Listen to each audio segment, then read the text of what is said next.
Grahamstown, Baintown, from everywhere they're coming. They're the people's choice, the Saxon superstars.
Hello? Who's in the morning?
Yeah, y'all thought we was finishing.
It is impossible, Madam Speaker, for us, the Royal Bahamas Defense Force and our law enforcement agencies, to police our waters. 100,000 square miles of water.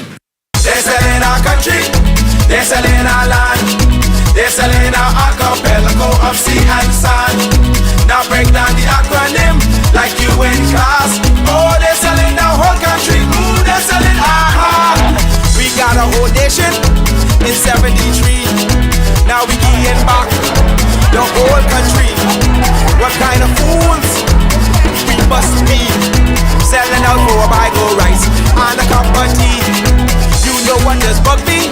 Help me understand. I can't find piece of property for under 80 grand, but I can fix this. I know what to do. I can squat just like them other people try make me do. See, they're selling our country, yes, they're selling our land, they're selling our archipelago of sea and sand. Now break down the acronym like you in class. Oh, they're selling the whole country, ooh, they're selling our heart.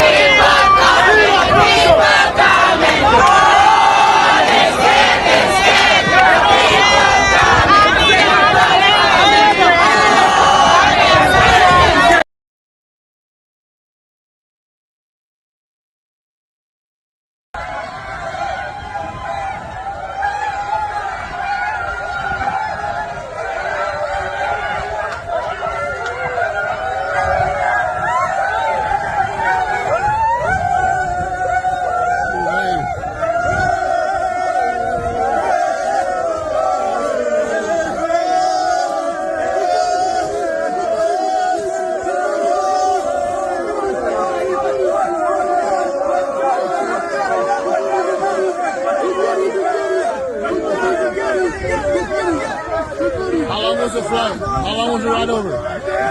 How long?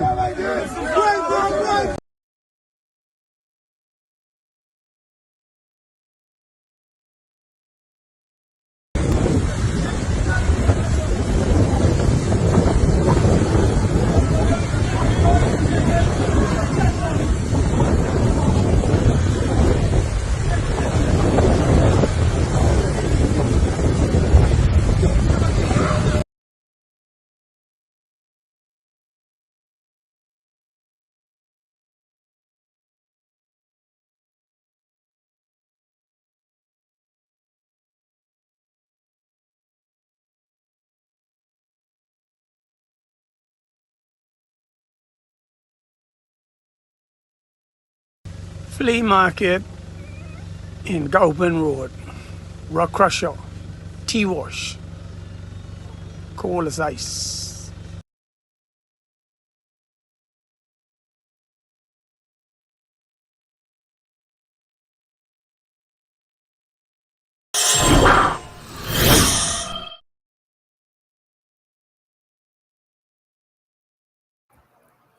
Good afternoon, ladies and gentlemen, and thank you so much for being here. It is always a pleasure to be with you on this Super Bowl Sunday. Thank you for spending this time with us.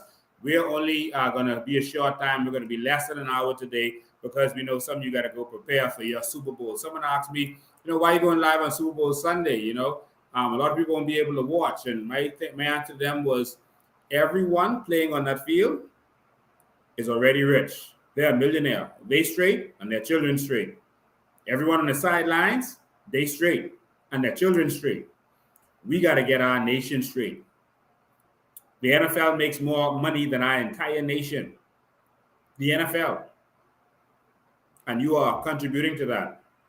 What we need to do is contribute to the development of our nation. And so I changed the time today just for you lovers of football. And of course, to give you enough time to get out there for 6:30 and go and do what you have to do. All right. And so, ladies and gentlemen, I just have to be straight and blunt and straight to the point with this, especially because I don't want to go to belabor this today.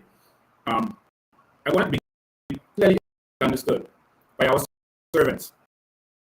Anyone who is paid by the people of the Bahamas, that's who I'm talking to right now. You are a servant of the people. And that includes any government minister, any member of Parliament, any senator, and any police officer, you are paid by us to work on our behalf, not on behalf of the Prime Minister or any corrupt politician. There seems to be some concern, which of course I understand. There seems to be some concern that the CARICOM protests will cause the whole world to look at our country differently. That is the plan. But it's to cause the world to look at the Bahamas the way it actually is. Someone says they're messing with the live. Give me a sec.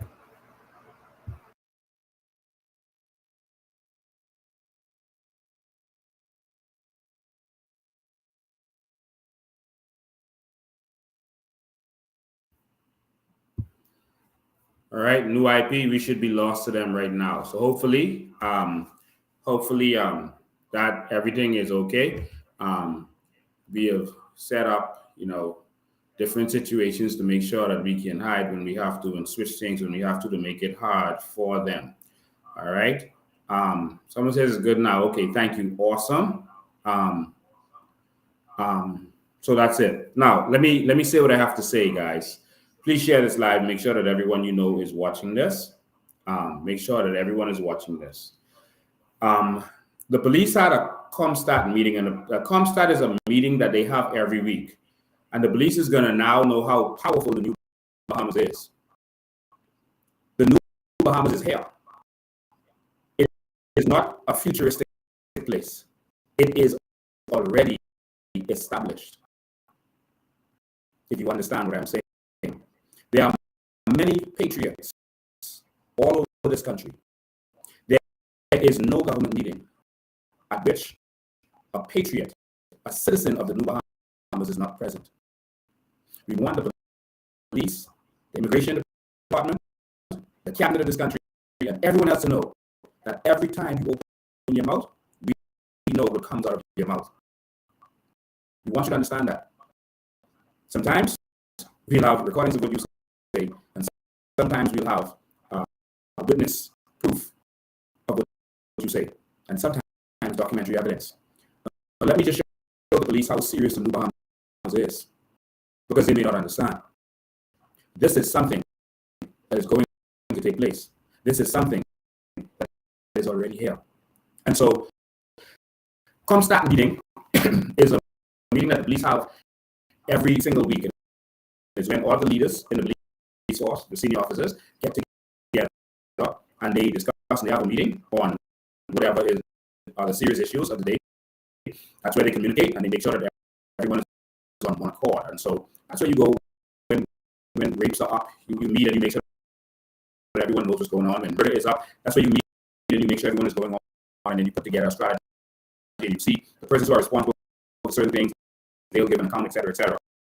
Let me make this clear to you. There was a ComStat meeting this week, or should I say last week, because today's Sunday. 2 days ago, there was a ComStat meeting. And at the ComStat meeting, the whole meeting was about Lincoln Bain. The entire meeting, Bahamas.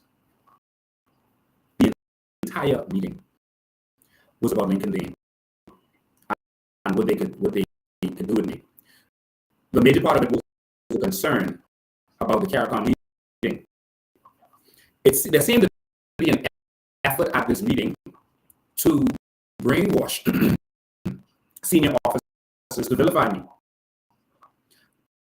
You see, when you vilify a thing, that causes you to be able to attack it. Someone says it's terrible connection. I don't know if it's still good.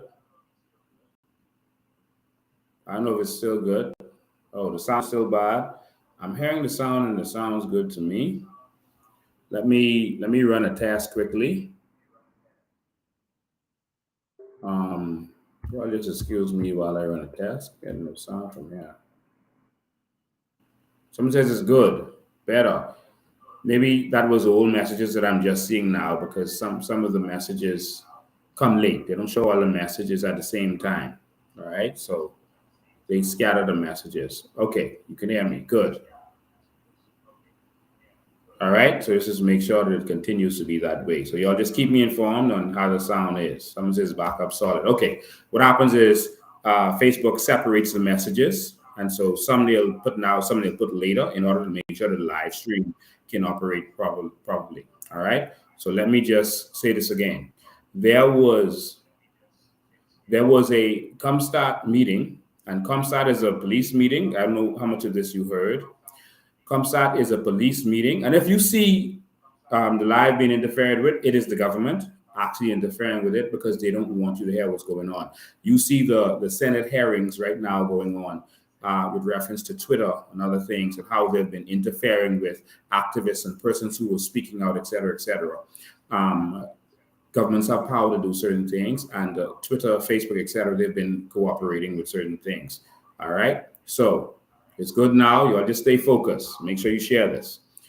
There was an entire Comstat meeting. The Comstat meeting, I'll repeat this for you. The Comstat meeting is a meeting where all of the police force, senior officers meet, and they report from their different areas, and they talk about the serious issues that's going on, if it's rape, if it's murder, or whatever is happening, and that certain persons account. If there's a bunch of murders in Sanssouci area, then the senior officers from in the Eastern Division would have to give account, say what's going on, what are they prepared to do, and then the planning goes on. So that's Comstat is the most important police meeting that there is.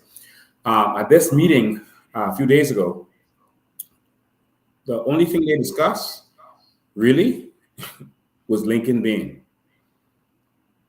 With all the serious issues going on in this country today, they took a whole Comstat meeting to discuss Lincoln Bain.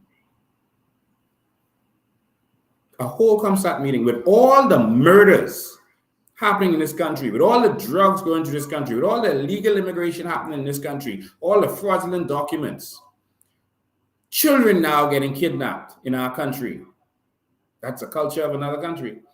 With all the seriousness going on in this country today, the police had a whole Comstat meeting.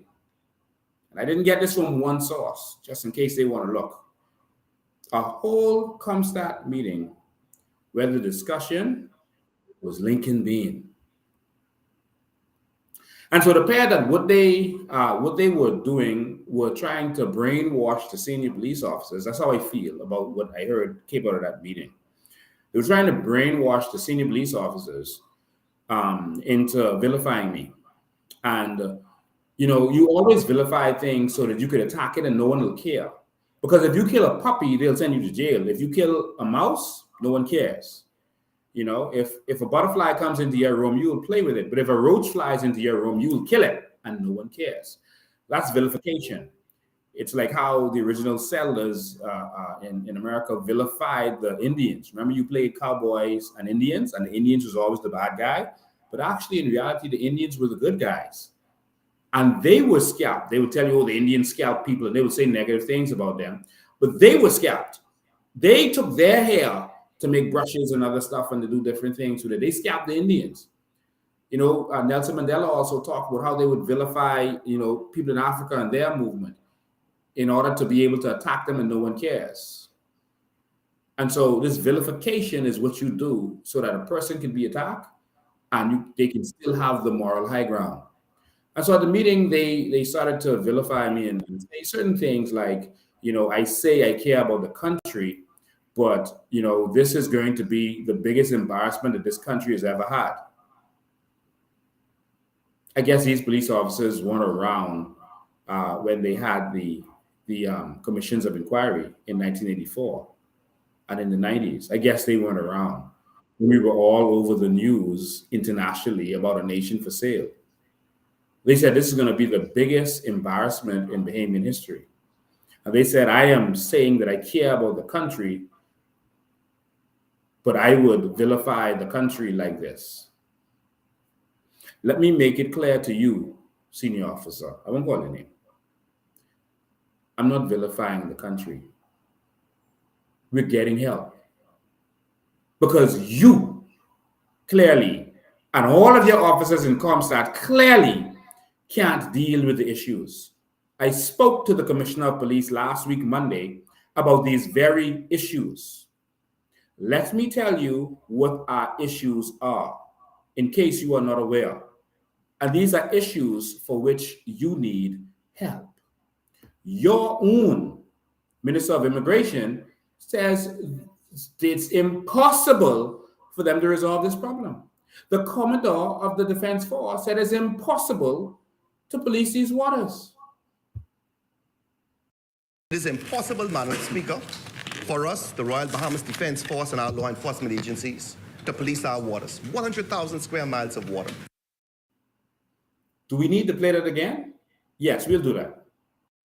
It is impossible, Madam Speaker, for us, the Royal Bahamas Defense Force and our law enforcement agencies, to police our waters. 100,000 square miles of water. That's the House of Parliament. That's the government minister responsible saying it's impossible. They clearly need help. Well, if you're not going to ask for help, we are going to ask for help. The Prime Minister of this country went to CARICOM. Well, he did a statement at CARICOM, New Year's statement. And in that statement, after talking about there being a new world order and this new world order stuff that he was talking about, and everyone missed that. They played it when ministers talked about the new world order. They ignored when Grave Davis wrote that in his statement to CARICOM, that this is a new world order. He did say that in the statement. After talking about the new world order, he then said that the Bahamas is dedicated, committed to resolving the crisis in Haiti. I put it to you that we did not send him to say that. That he does not represent the Bahamas in those statements. That he is speaking against the sentiment of the vast majority of Bahamians. The Prime Minister lied to CARICOM. And so we have a duty to make sure that CARICOM knows that the Prime Minister is not representing us. Is that so wrong? We cannot have our politicians misrepresenting us. We want to make it known that if our sons and daughters are sent into Haiti to fight a war that has nothing to do with us, that we detest that. That is against our wishes. And we want the world to know that ahead of time. And that is our right, our democratic right to do so. Our politicians cannot lie and misrepresent us and get away with it. I just want to pull up his address for you so you can see this.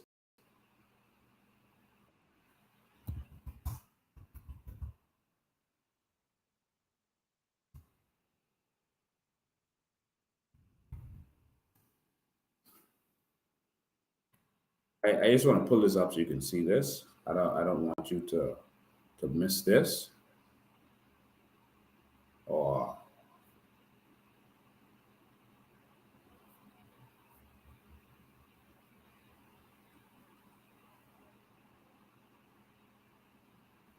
yeah, I'm going to pull this up for you because we always state facts around here.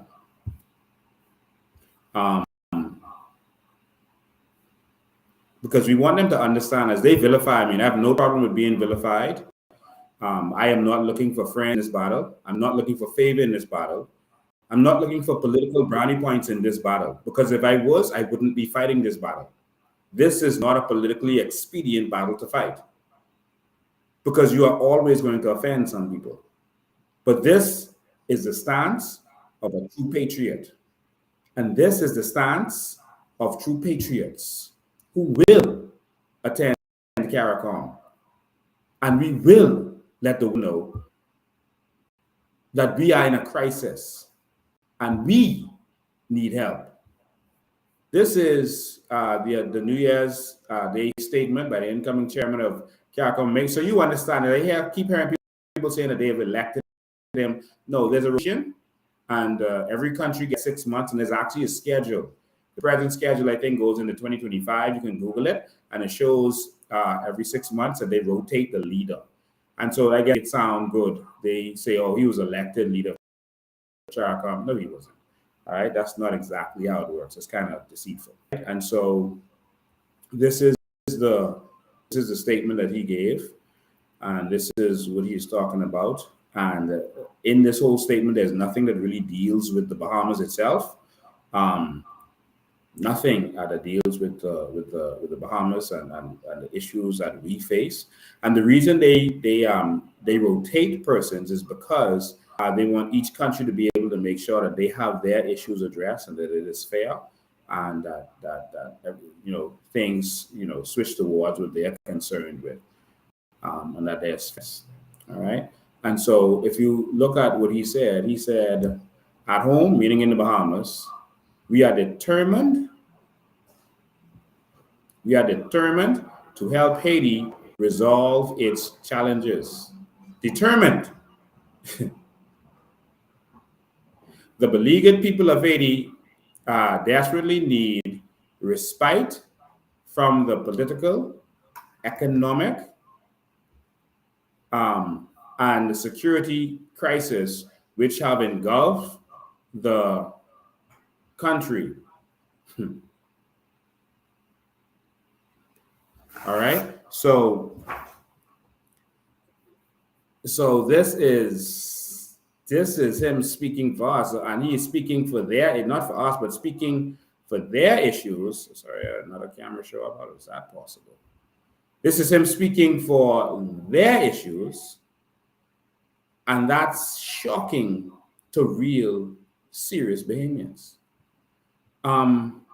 What is he talking about? Now, this is our problem for all of those police officers who spent the whole day, and there was some senior police officers, not one, not two, not three, not four, not five. There are some senior police officers who were disgusted at that meeting, at what happened at that meeting. Disgusted. But they were spending the whole day focusing on Lincoln Bean and his CARICOM protest.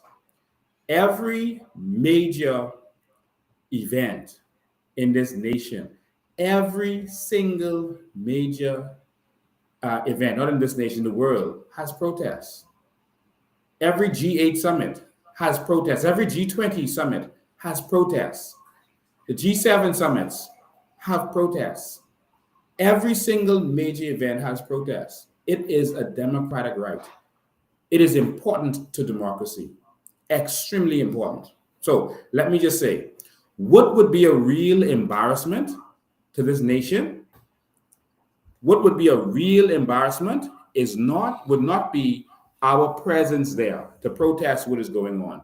What would be a real embarrassment is for the world to see the Bahamas breaking international law by interfering with protesters. That is what would be an embarrassment. That is what would shame our nation. We're going to be there and we're going to stand up. We have a right to be there. It's a public event open to the public.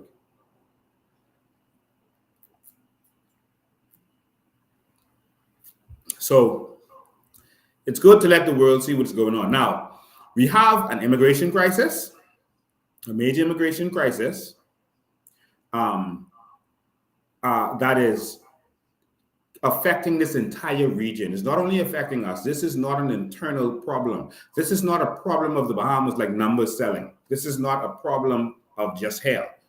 This is not like prostitution where it affects us. This is not like just about our murder rate. This is not about that, about how many people smoke marijuana here. This is a multinational crisis that's going on.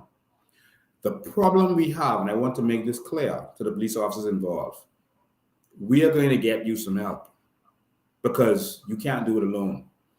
I said something to the police commissioner when I saw him last week. I said, Commissioner, do you realize that we only have 3,000 police officers? Bahamas, do you realize that we only have 3,000 police officers? Now, if you have 300-400 of these fellas coming on one ship, how long will it take them to outnumber our police officers? Well, you don't have to add it up because they already have. If these fellas are the source of the illegal guns and the machine guns and the heavy weaponry in this country, don't you think that they could outnumber our police? There are 3,000 police officers. There are 3 shifts, so all of them can't work at one time. So the most you could have is 1,000. Now, here's the problem. A lot of those 1,000 will be senior officers, office workers, etc., who don't, work on a daily basis. And so sometimes the most you will have is about 500 police officers on duty at one time, tops. They can be overrun like that. And again, that's spread over the whole 700 islands and keys. Don't think that's just Nassau and that all of them in one place who on duty at one time. So a fraction of that is on duty in New Providence, a fraction of that is on duty in Grand Bahama, a fraction in Andres, a fraction in Inagua. Think. This is a serious matter. And we are serious about this. This is serious. And so what we've been seeing is that this is a criminal crime ring. Drugs and guns and money is going, and people are going through our borders, and there's a crime ring, a connection that flows. We have to address this. This is not something that we can just ignore and say, let's keep this secret and keep this quiet in our country. Don't let the international community know that we are inundated with immigrants. How is that a problem if the international community knows that we are against illegal immigration? How would that be the biggest embarrassment in this country's history? I need any one of those senior officers who were there to explain that to me. If we are being inundated, and you, Mr. Commissioner, you said that the Bahamas dropped the ball after Dorian and allowed this influx to happen. You admitted to that to me and to Maria Daxon, that our authorities dropped the ball. How is this now a problem? If the world knows, so that we can bring proper attention to this so that no one drops the ball again. While the ball was being dropped, they were pretending to be doing something. But the commissioner has admitted that they dropped the ball. They pretended. They made us think they were doing something, but they were dropping the ball. Ladies and gentlemen, we got to wake up and wise up. You know, they, and I always give this example. They used to say, keep it quiet when you find out, you know, in the Catholic Church that the priest was molesting the boys because it's going to embarrass. It's going to be a big embarrassment. They were worried about the embarrassment and not the action, not the act. How sick is that? They were worried about the embarrassment it would bring, and so they wanted to cover it up so it could continue, and it did continue until it reached a boiling point. But I'm telling you, Mr. Commissioner of Police and all those senior police officers who are trying to vilify me, the children in school are being tortured and tormented. There are gang wars happening right now in this country. The murders that you are investigating, many of them are related to this same immigration crisis because of the drug trade that is now, to a large extent, controlled by this same network. Not only will Bahamians be in problems as it relates to crimes soon, in crisis, serious crisis, because of this situation, but even the criminal Bahamians who participate in this, they're going to be overthrown. They are being outgunned, outnumbered, and outmoneyed. Because the Haitians now have the Colombian connections. And they are going to come in here and kill our sons and daughters and rape our wives and children. Wake up, Bahamas. This is a serious matter. And it hurts me that at Comstat, they see us legally demonstrating, which is our constitutional right, and our right by international law. They see that as more of a problem than addressing the actual problem. Now, there are some people saying the government is doing something. And two officers were talking after Comstad, another officer overheard them. After Comstad saying that, the government, did some of these stuff because of Lincoln. They some of the stuff they put out there, they ain't give them the credit, but they did some of this stuff that they did because of Lincoln. But he catching on that they flamming. Yes, of course I'm catching on, and that is why we have to put this out there, Bahamas. Yes, I told them to stop the work permits. They stopped the work permits. But they started doing, they announced to you that they're going to be doing the permits to reside. And they're going to look at them on a case-by-case basis, and that's a flam. Because now they can give that to whoever they want, and the public will have no idea how much of these permits to reside will be going out. And permits to reside includes the right to do business, the rights to do anything like a resident of this country. They will become like a resident. The only thing they won't have the authority to do is vote. That's a permit to reside. So we see the flam, we're catching on to it. We told them to go and apply to the court, so they applied to the court. They don't want to give us the credit because they want to make it seem like they're doing something. They feel that it would be promoting us. So they applied to the court. But the problem is they didn't have to apply to the court to demolish on any of the other family islands other than Abaco. If they were serious thinking of the demolished in Abaco, in Eleuthera, in Andros, in other family islands. In Abaco, they had to apply. But let me tell you what really happened with that application. It was a flam. They actually lost. Because what they got was Abaco is now treated like all of the rest of the family islands, where if they want to, they can demolish. It wasn't an order to demolish. They still ain't demolished yet. Because if it was me waiting for that order, I would have had the tractors in there today. If that order was on Friday, Saturday morning, we'd have been demolishing. You notice Brave ain't demolishing yet? Think he demolished tomorrow? The day after that? The day after that? No. Eventually, if you put enough pressure, they could try to find a few abandoned homes in the shanty town, like how Minnis did when he first did it. He found a couple homes that was unfinished. It wasn't finished yet, and he went and demolished those because it didn't affect anyone who would pay government under the table. And so they trick you with these things. So the most they're going to do is go find some, or then go to some family and say, listen, we could put you and your family in an apartment. Let's demolish you so we can look good.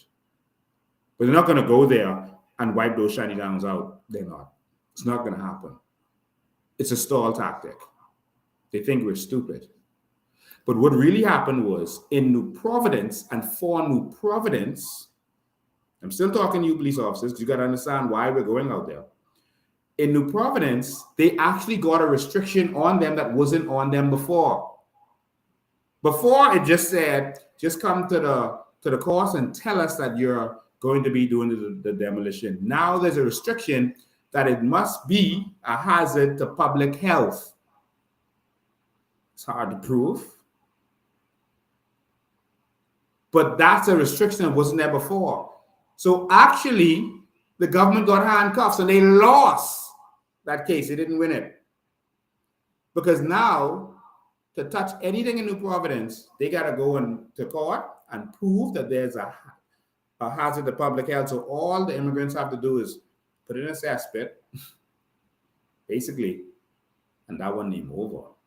Keep the yard clean, and that one name over. Are y'all awake? So I don't want you to feel like these stuff, and the government has talked about, I heard the Prime Minister talk about how they are repatriating persons, they're capturing persons. It's a lie.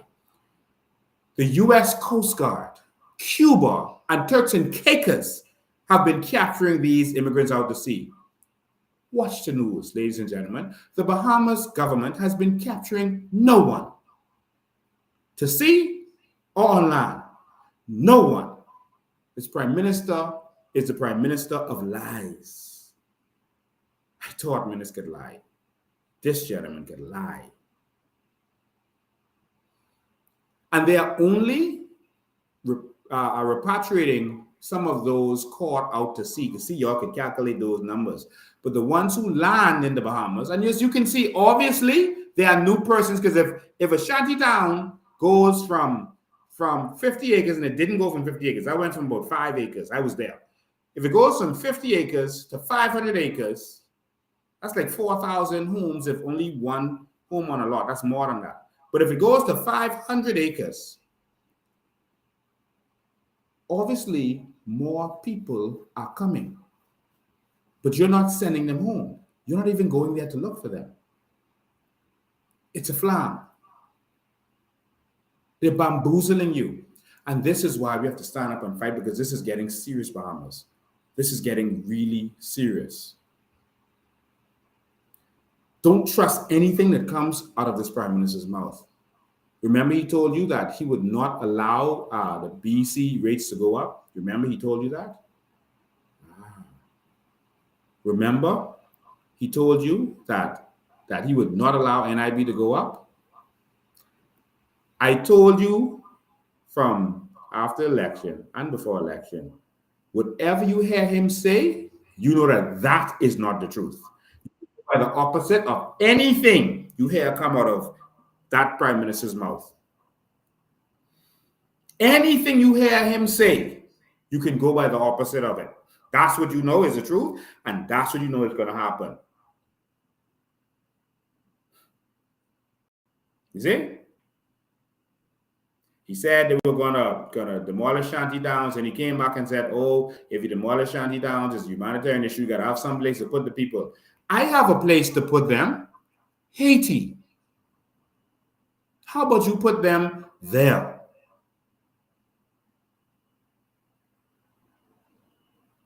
Unless there are Bahamians there on that shanty town. We are inundated, and this is serious. And before our country is overrun, before our police are overrun, before our parliament is taken over and overrun by immigrants, we have to stand up. This is our last stand. And so for those police officers who are vilifying me, I'm fighting for you too. I'm fighting for you. But I told you this to let you know we are everywhere. There are Bahamian patriots in every single government office, in every government ministry. We are everywhere.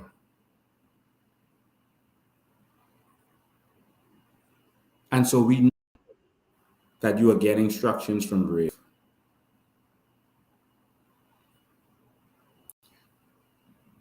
Bahamas, make sure you are there. This is the big stand. If we don't stand up now, it's all over. 9 o'clock, 9 a.m. You don't have to be on time because we could be out there for the day. 9 a.m. at the Bahama Convention Center. We're going to be on the streets just outside there. If you don't have anywhere to park, we're going to arrange busing from Goodman's Bay. We're going to have shuttles from Goodman's Bay if you want to park there. Now, there's parking lot at Bahama, which is a public place. But if you have a problem there, you can park at Goodman's Bay, and our shuttles will take you back and forth. I want to thank all of the persons who are flying in to New Providence for this. Yes, this is that serious. From the United States, there were persons who flew in from the United States for the last protest. From all of the family islands, Abaco, Grand Bahama, Exuma, etc. We want to thank you who are flying in to stand up for your Bahamas.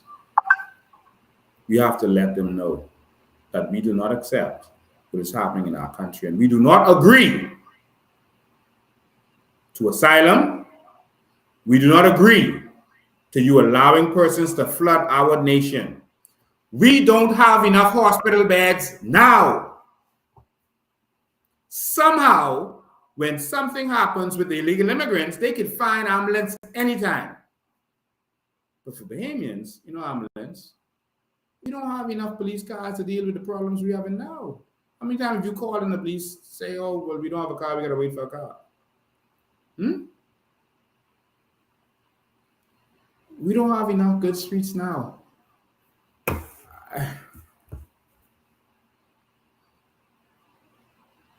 For those officers who were trying to vilify me about this protest, What do we do? Just sit down for another 50 years until there are no Bahamians left? What do we do? This is our country. This is one of my heroes. Everyone has a role model. And by the way, we're also going out because Philip Brave Davis stole our Sovereign Wealth Fund from us by repealing the Sovereign Wealth Fund Act, by putting things in his own name. He robbed the Bahamian people.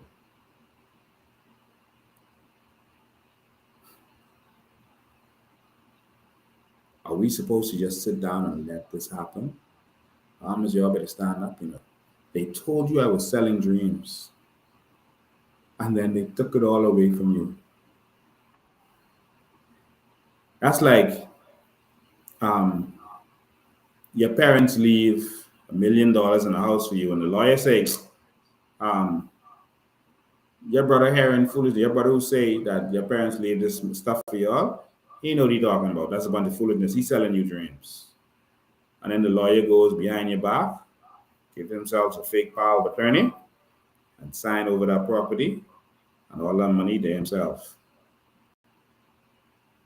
Because you was mad at your brother because the lawyer tell you he was selling dreams. Wake up, Bahamas. This man right here is a man I modeled myself after. He's called Randall Fox. He was a real hero of the Bahamas. He was a real hero of majority rule. I know why they're going to Finland grave. They should be going to his grave, because without him, there would have been no majority rule. He was the man who refused a blank check for any amount of money he wanted. And he wasn't a rich man. He was suffering. He was broke. He couldn't even do his own thing. The UBP was victimizing him. They was obliterating him. They was doing this man right in. Doing him right in. Doing him in. This book is called Labor Unite or Perish. It's a compilation put together by Rosalie J. Fox, his wife. And Fox is a British name, like Guy Fawkes. It's a British name. Some people will say that's a Haitian name. No, that's a British name. Very British. All right. It was put together by Rosalie Fox. I want to read. Can we have a little bedtime story moment? I want you to hear that the same things that they were fighting for in the 50s, we are fighting for today.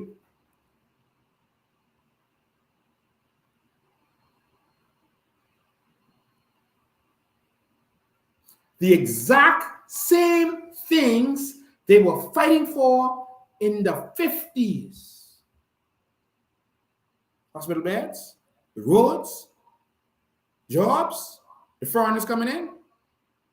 How long we keep going to the same cycle? Man, y'all, who need to go watch fellas run up and down in tights go? For the rest of y'all, I want y'all here. The words of Sir Randall Fox from before the majority of us was born. And you can see we ain't moved nowhere. It was actually better. Sir Randall Fox talked about before his day, 30 years before his day, even the poor Bahamians had it good because everyone had 3 acres and a cow. The dream that was promised to the Americans of 40 acres and a mule, Bahamians had that. Because everyone had 3 acres and a cow. And he said they piece by piece started taking their land. Man, y'all, the same things they've been fighting for, we still fighting for today. Because you only listen to him, you know why you only listen to him? They say he was too radical. They say he should have watched how he was saying things. All this written down. They say he had to be more respectful. He's an antagonist. That's why we're still fighting for it today. They lock him up for sedition. Let me first thing I read to you all of this. Before I get there, listen. We are going out to protest. We could be there. We're calling on all the Bahamians to be with us. Make sure you're there. Right? There's no time to be playing around. Maybe if CARICOM can pay attention to it, they would realize that this needs to be taken seriously, and our Prime Minister can't just go lie on us and what we stand for. Fred Mitchell has arranged for PLPs to go and protest, him and his PR crew. They pull back when they realize it's going to make them look bad if they seem to be out there fighting against Bahamians who are fighting to stop illegal immigration. Notice only the PLP is standing up for this illegal immigration stuff. Only them fighting against the Bahamians who want illegal immigration to stop. Only the PLP is making noise because they're government in power and they're getting paid to do so. This shows you what the situation is. And so what they're going to do, he said he'll still see if any of the PLPs go there and support them, but he can let some of their trolls organize it so that if it goes bad, they could say, oh, they was just rogue people. They wasn't from us. That wasn't the party. That was Dave them. We're not grandfather's generation, eh? We want y'all to come to show the Bahamas how you are fighting against them. We'll be waiting. All right? Listen, we need some serious trouble. Well, anyway, man, so much things to cover, but I gotta end this live short today. Tuesday we'll pick out so much things we gotta cover. We still have a recording of an immigration meeting we need y'all to hear. We'll do that on Tuesday. All right. So, Randall Fox, the PLP has lost his way. I want to read some things to you. All right. I want to read some things. So I can read as fast as I could because I don't want to go past 5:30. All right. I'm going to read as fast as I could. All right. Make sure I'm missing none of you. All right. I'll read as fast as I could. This is page 11 of this book. It's page 11. This is April 30th, 1955. April 30th, 1955. That he said, and he used to call us Mr. and Mrs. Bahamas. He was such a patriot. That's Randall folks. He said, listen, Mr. and Mrs. Bahamas. I'm going to start calling you that because it's your country. I love Randall Fox. And if you listen to his words, he's an amazing, wise man. But we fell for Pinland Sweet Talk. I think that we would have a much better country if Randall Fox had taken this. Based on my study of his actions and his words, he loved this country. He loved the Bahamian people. So did Pinland. But Pinland was more willing to sell out to the criminals and even to the UBP to a certain extent. This man proved that he would never sell out. He refused the blank. That's who I would have gone with. But payments like bad treatment. He said, listen, Mr. and Mrs. Bahamas, your name may be next on the list of persons wanted by CID. CDU used to be called CID for the young people. He said, you are apparently safe today, but will you be safe tomorrow? When a police officer places a foreboding hand on your shoulder, what is the first thing that comes to your mind? The courts, naturally, and the way the judiciary is constituted. What stance will you have before a judicial structure that does not include even a court of appeal? They didn't have a court of appeal back in the day. But he was actually talking about the fact that he would be harassed by police, that they would be used as puppets and do their bidding. According to Paul Roll, the last commissioner of police, he said ministers made him do a lot of things he didn't want to do. He was a coward. He was, and now admittingly, a corrupt coward because he did what ministers instructed him to do and did ministers' evil bidding. And it is proof now that our police force was corrupt while he was there. That this stuff happens. He was corrupt. And he admitted that himself. I want to read, see if I can pull this up for you. I want to read what a little poem that Randall Fox cited. I want to read this poem, a little satire that he did, with apologies to A.G. Bennett, a Jamaican poet. This is from May 21st, 1955. Y'all stick with me. I'm going to tell you something. It said, after a time, when men of other lands possess our native strands, we'll have to climb the blue hills high to view sea waters, warm and blue, after a time. After a while, such folk as you and I must pass the beaches by without a smile. For monstrous iron doors shall hide Bahamian shores after a while. There comes a day when only favored few shall have and play. The rest of us must look on beaches from a book. When comes that day? May I not stay in this land of the free? If in this azure sea I cannot play, I'd gladly go far away from where conventions bar me from the bay. He talked of a day where we would be pushed away from the beach. It sounded ridiculous at the time, but he said after a while, Bahamians will get pushed away. It came to pass. Randall Fox was a prophet. There's so much, I don't have time for all of it today, but Randall Fox was a prophet. He prophesied so many things that now are in existence. In this article, he was talking about the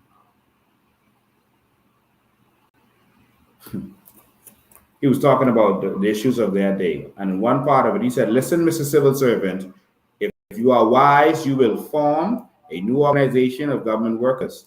If you don't, you are going to be swamped by a flood of immigrants at the top. He was concerned about the immigrants from then who are going to come in and take over even our government ministries.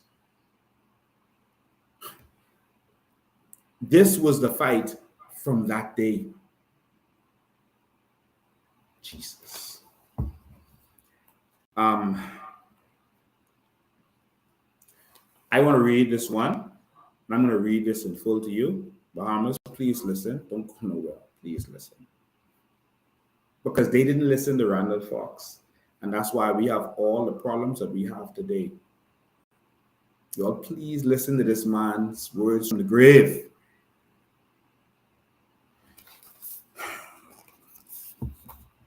May 14, 1955. It says men wanted. And this is a message to all of our men. You know why? Because it was the women who were coming out. The women who were on the protests. The women who were on the marches. And he was like, we need strong men to stand up. You'll organize yourself. You'll get together. The men were the breadwinners, so they were cowards. They were afraid to get fired, lose their job, be seen. And he was like, men, if you don't stand up, we gone. God, please listen to the words I'm about to read to you. His listen, Abaco. He said, listen, Abaco, Andros, and Aucklands. Listen, Cat Island and Crooked Island. Our greatest need today is men. No, not prima donnas, but men. Stout-hearted men who know what is right and are willing to stand up for it. Who know what is wrong and are willing to fight against it. Listen, Grand Bahama and Bimini. Search amongst yourselves and find men to represent you. Sons of the soil, you must have before your burdens can be eased and your labors rewarded. You need them. Your children need them. The Bahamas needs them. Listen, Harbor Island and Inagua. Listen, Long Island, San Salvador and Rum Key. Leadership is needed today to strengthen what is right in your town and to stamp out what is wrong. Too long have you carried the torch for false prophets and those in sheep's clothing. Talk over the idea with compatriots in your land, and the result will surprise you. Deep down in the heart of every man, there's a binding sympathy which needs only contact with another to produce some tangible result. Delay no more. Start today to look for a leader. Listen, Mr. Out Islander, there are roads in the native lands of your brothers which were better 100 years ago than they are today. See, they was talking about the roads. There are pathways that are deep in mud, rendering them impassable. The horse pond is close to the spring well. and dung oozes into it. The walls of the public schools are black from neglect, and dirt and filth covers the rotten floors. This is where the leaders of tomorrow are reared. This is where an infant spends a large part of the day sprawled on the floor with a bit of bread in his hand. This might be your child. Tell me, Mr. Out Islander, suppose your son was suddenly taken ill. Is there a doctor nearby? Ooh. Suppose your wife needed a serious operation performed. Could you obtain a bed in the hospital? Wow. He must have been in a time machine. He says, don't answer this. After all, this is only 1955. I do not mean to offend, but tell me, is a sincere effort being made by your representative to improve the health of your community? Is provision made for poor children, the aged, and the crippled? The Bay Street Boys will call me bad names, just like they do with me. They were vilifying him. They call him everything except the child of God, everything you could name. The Bay Street Boys will call me bad names for asking these questions. They will say I am an agitator, but all I want to know is whether after 200 years of representation, there is in place a system of local government. Are you a part of the decision-making process? Listen, Mr. and Mrs. Bahamas. Are your schools spacious, properly equipped, and in good condition? Are your teachers qualified and paid well? Please tell me, do your representatives take steps to have families decently housed? Is there continuous planning for the improvement of residential areas, parks, and roads? Are good jobs available? Do labor, industry, agriculture, and government work together to ensure the sound economic growth of your community? Are dangerous tensions kept at a minimum by the avoidance of discrimination and injustice? You will say that I am wasting your time. But Mr. and Mrs. Bahamas, these questions are standards by which the work for any representative can be measured. Honestly, answer them and you will know who not to re-elect. Avoid the answers to these questions and you will sell yourselves and your children further into slavery. Listen, Mr. and Mrs. Bahamas. How come the Bahamian project workers on the United States farms pay 2.5% income tax when the rich banks, insurance companies, and other multinational investors are required to pay not 1 cent income tax? Pray tell me, it has been said that money is blood. The more it circulates, the more healthy the community becomes. But the Bahamian people's money is like ice. And by the time it passes through so many hands on the way to the worker, it is all melted. That is why I say, Mr. and Mrs. Bahamas, we need men who are closer to the people, men who are willing to step out in the vanguard and speak out. And when necessary, to talk back to authority. We need strong men and women, too, who will see in every obstacle an opportunity, in every difficulty a challenge, and in every block a stepping stone. We need men who dare to shout no to the dictator's demand for his vote. Tell him that you don't want his 5 pounds or sack of flour. Tell him that you are fed up with the lecherous activities of the corrupt syndicate. If you accept 5 pounds or sack of flour in exchange for your vote, soon the trumpet will blow and you will shout, which way is the promised land? The New Bahamas. And the mocking voice of tyranny will reply, you've had it, brother. You've had it. Then you will realize the extent of your folly. But the expression of this clarion call for men needs the mind of the poet Holland, who wrote, God give us men. A time like this demands strong hearts, true faith, and ready hands. men whom the lust of office does not kill, men whom the spoils of office cannot buy, men who possess opinion and a will, or who possess opinion and a will. Sorry, I can't see this clearly.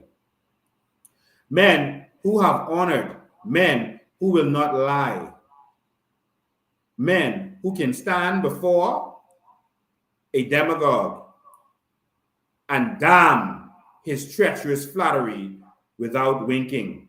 Tall men, sun-crowned men who live above the fog in public duty and in private thinking. Look around for these men, and when you have found them, select them as your leaders. To this I say, amen. These are the words of Sir Randall Fox, a giant of a man, a giant. There's some more I want to read to you about what he talked about, and I mean this other one that he did on May 28, 1955. Beware lest you be the victim of your own complacency. He talks about how they will sweet you up, sweet talk you, buy you out, stall you, and then you will end up in slavery. They'll make it look like they're giving you something. They'll give you crumbs. He talks a lot about the crumbs that the politicians would give. And how they give you crumbs, make you complacent, give you the loan, give you a little bill, a little job, and then you end up a slave again. He talked about so many things that it was mind-blowing.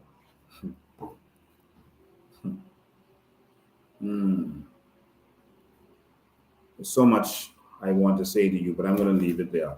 He also talked about how they vilified him. They told him he needed to ease up. He was too radical.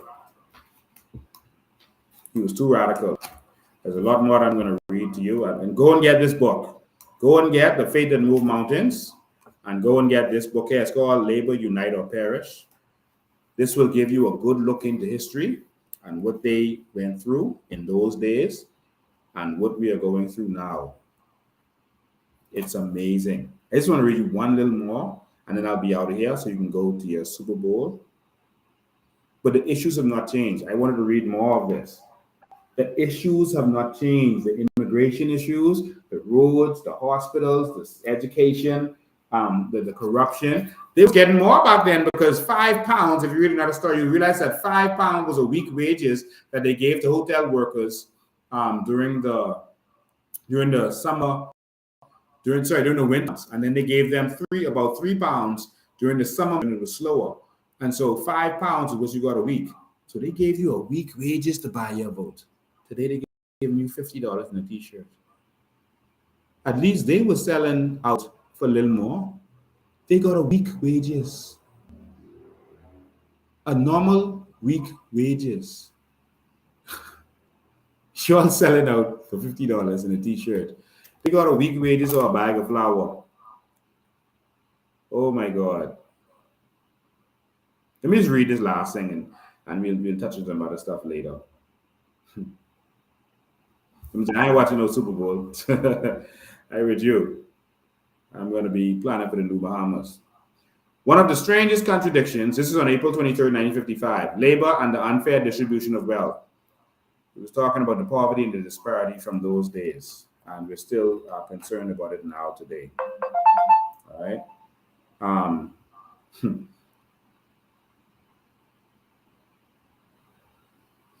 Well, before I read it, I'll just read you from April 16. This is a little piece. It says, this is a different one. Then, gentlemen, delay no more. Refuse to accept the crumbs from a platter. Stand up and act like men. That's what he's saying to the Bahamian people. Stop taking the crumbs from the platter, man. Stand up and be men. Unite now for a better tomorrow, he says. There are others who understand your plight and are willing to help you. All of you, the boatman, the carpenter, everybody else, I'm going to skip over. All right? He says, on this subject, I do not wish to think, speak, or write with moderation. Because they told him he needs to speak with more moderation. He is too violent, agitates too much. And he cusses. He says, damn, when he speaks. That wasn't acceptable in those days. On this subject, I do not wish to think, speak, or write with moderation. Tell the man whose house is aflame to give a moderate alarm. Tell him whose wife is in the arms of a rapist to rescue her moderately. Tell the mother to moderately rescue her babe from the path of a fast approaching automobile. But urge me not to use moderation in arousing long oppressed Bahamian laborers. I will write until labor's cause is heard, until Bahamian labor proves that it has the guts to organize, and the government the integrity to bargain honestly. There is no safety for anyone except in freedom for all. The same issues. Stop taking the crowd. Stand up. You know, they say, oh, he was gaslighting. That's what they would have said if he was alive today. Oh, he's gaslighting. He's overreacting to everything. That's what they said.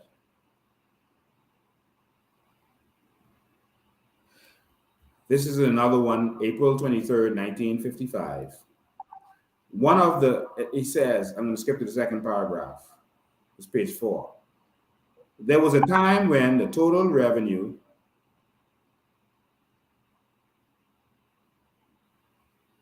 I'll read it from the first paragraph, right?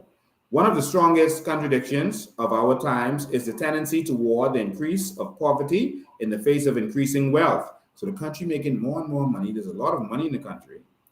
He goes on. One would think that as the general revenue of the colony increases, the condition of the working men and women would improve automatically, but such is not the case.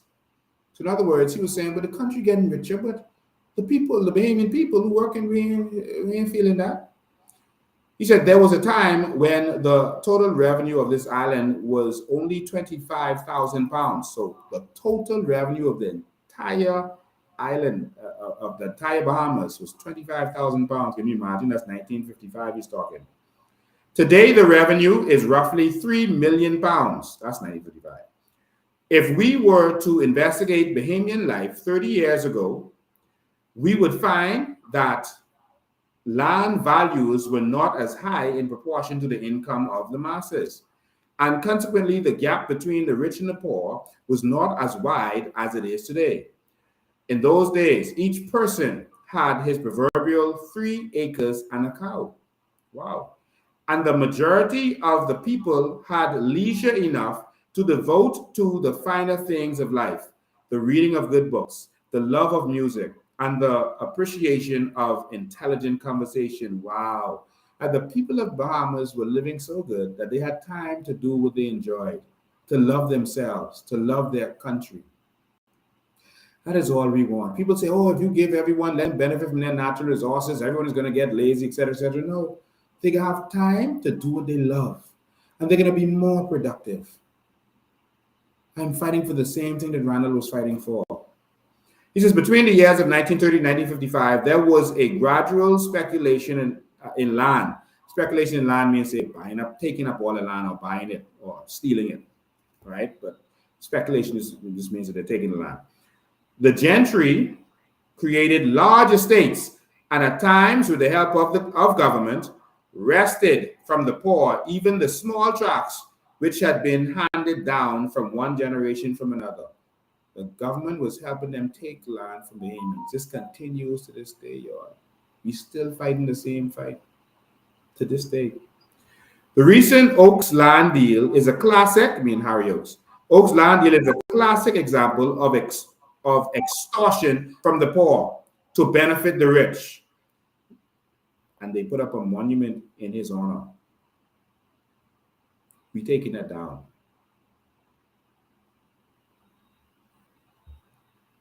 These working people have been deprived of their land, were driven to work for little or nothing, and in doing so, a way was paved for their eventual enslavement by the powerful interests.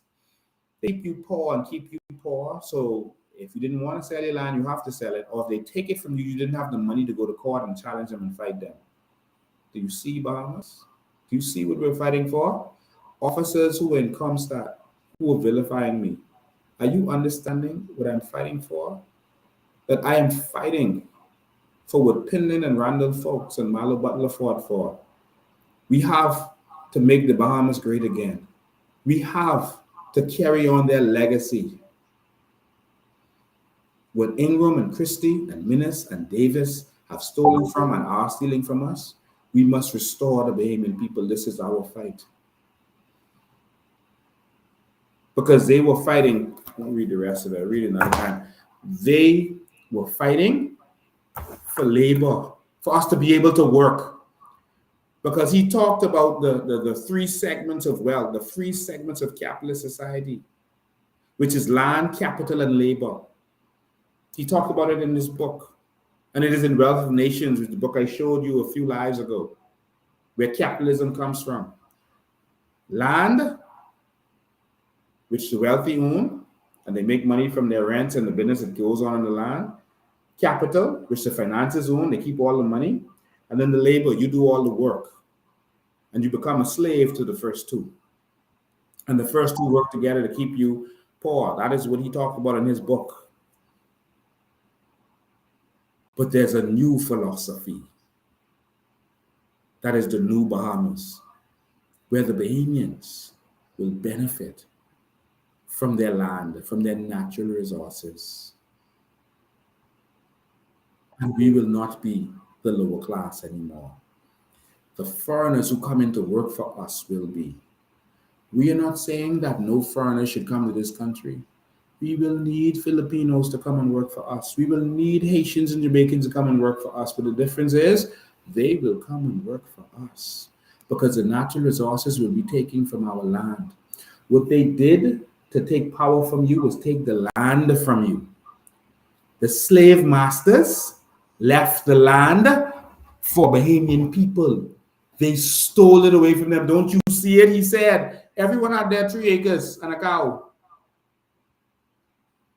What's the norm? You need something, so you go there, you go fishing, you go sell your fish, you go sponging, you do whatever, you relax. Because you had your 3 acres. And they started to make you so poor that you had to sell your land. They started to take that land from you. And because you couldn't read or write, because they kept you uneducated, because you didn't know what was going on, they get you to sign over stuff to them. Bahamas, y'all stand with me.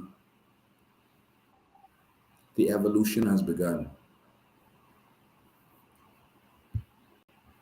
What I am doing, I'm doing for a good cause. I'm doing this to transform this generation. This is the fight of the new Bahamas. This is Bahamianization 2.0. The real Bahamianization, which is not us being slaves or labor, which was their fight. This is us being the owners. They couldn't see how we could be the landowner or the financer, because the financiers would only give to the landowners, and the financiers wouldn't give to the lower class. And so they wanted us to just have a fair shake, to get jobs, and then to work together.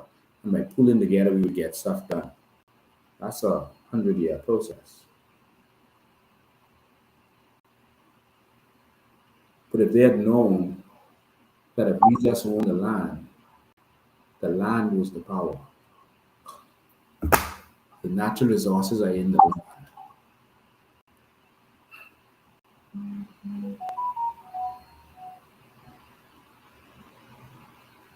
We are now being replaced as labor.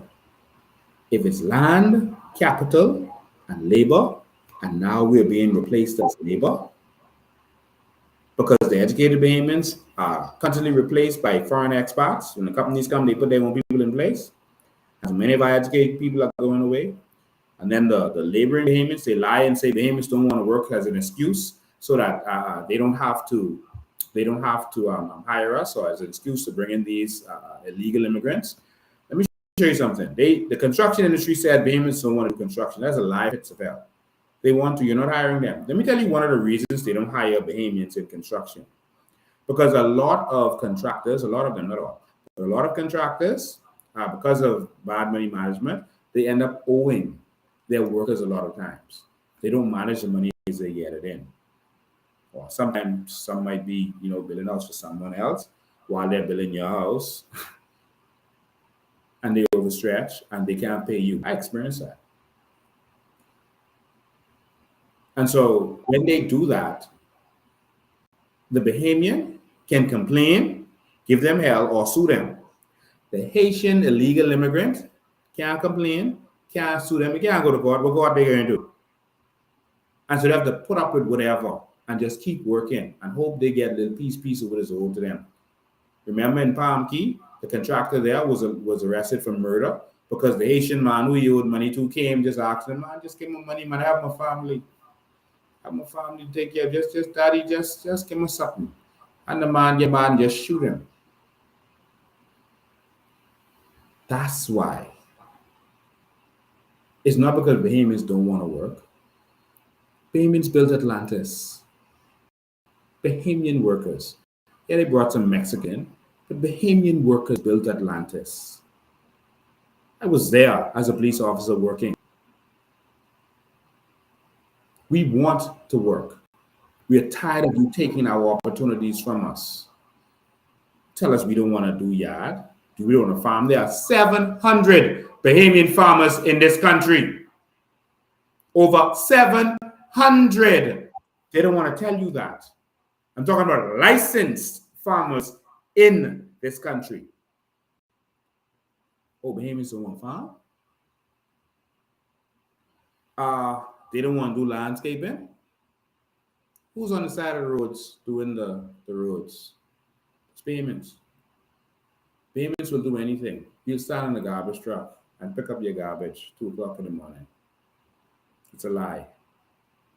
I'm standing up for Bahamians, and many people won't like it. Many people won't understand it, and I'm not looking to be understood. I read the letter from Birmingham jail. Martin Luther King wrote that to the church. He was telling them he's an outsider. He's out of order. Why is he, coming into this town and getting himself in trouble? And he's out. The same things they said about Randall Fox, not knowing what to do and what to say. We respect Martin today, but in his day, everyone marched him out. They lied on him. They brought all kind of scandal about him. So he's a womanizer. You saw raunchy sex in the hotel rooms. All kind of scandals. You see them posting all kind of stuff in the newspaper. The FBI was against him. They were sending fake love letters to his wife. There's going to be vicious attacks against me. Vicious. Lies. I don't have time to focus on them. If you want to focus on them, if you want to pass them around and that's on you, I have one objective, the Bahamianization 2.0, the new Bahamas. There's a lot of distractions, and everyone who decided to take a stand had to go to this. Everyone. I can't focus on it today because I've gone too long. Fred Mitchell put out a statement, and I don't even focus on him, and he, in his statement, he called me an SOB. I just have to address that because he called me a son of a bitch. Fred Mitchell did. Calling me a son of a bitch means that you're saying something about my mother. Fred Mitchell, I give you one more opportunity to change your ways and be a diplomatic member of parliament in this country. I'm not going to answer to a man who says something like that about my mother, and it took me a couple of days to respond to you, Fred Mitchell.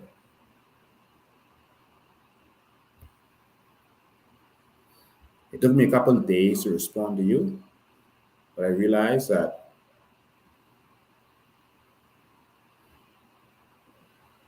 I'm not going to answer someone who has had sex with more men than my mother did. I'm not going to answer you. I think instead of doing a whole voice about Lincoln Bean and the police officers doing a whole Comstock meeting the whole day about Lincoln Bean, I think you all need to concentrate on the issues of this country. You did a whole voice note calling me the devil. Now they're talking about people who disrespected Brave Davis. And I agree, some of the statements were disrespectful.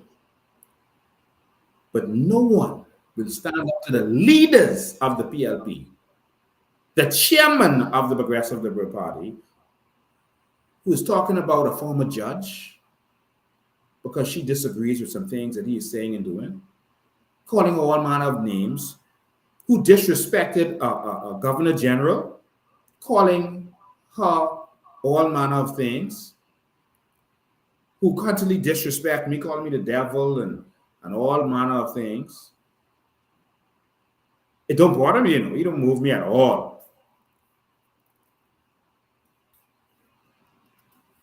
Fred Mitchell don't move me at all.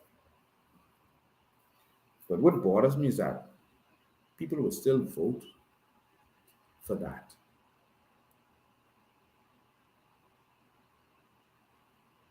That instead of members of the PLP defending Lady Pinlin, not because she's entitled to anything, but because she is a Bahamian who should not be disrespected like that.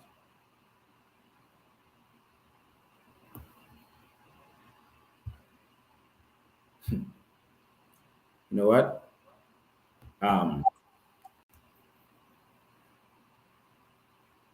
Fred Mitchell said, I do this and I do that and I do the next thing. Fred Mitchell, you're controlling the police. Have I done something wrong? You send them for me, eh? Other than that, shut up and get to the business of this country. Now, I'm letting you off this time because I have to be focused on CARICOM. Yes, we coming for CARICOM. To let them know that our country is in trouble. We have a right to protest.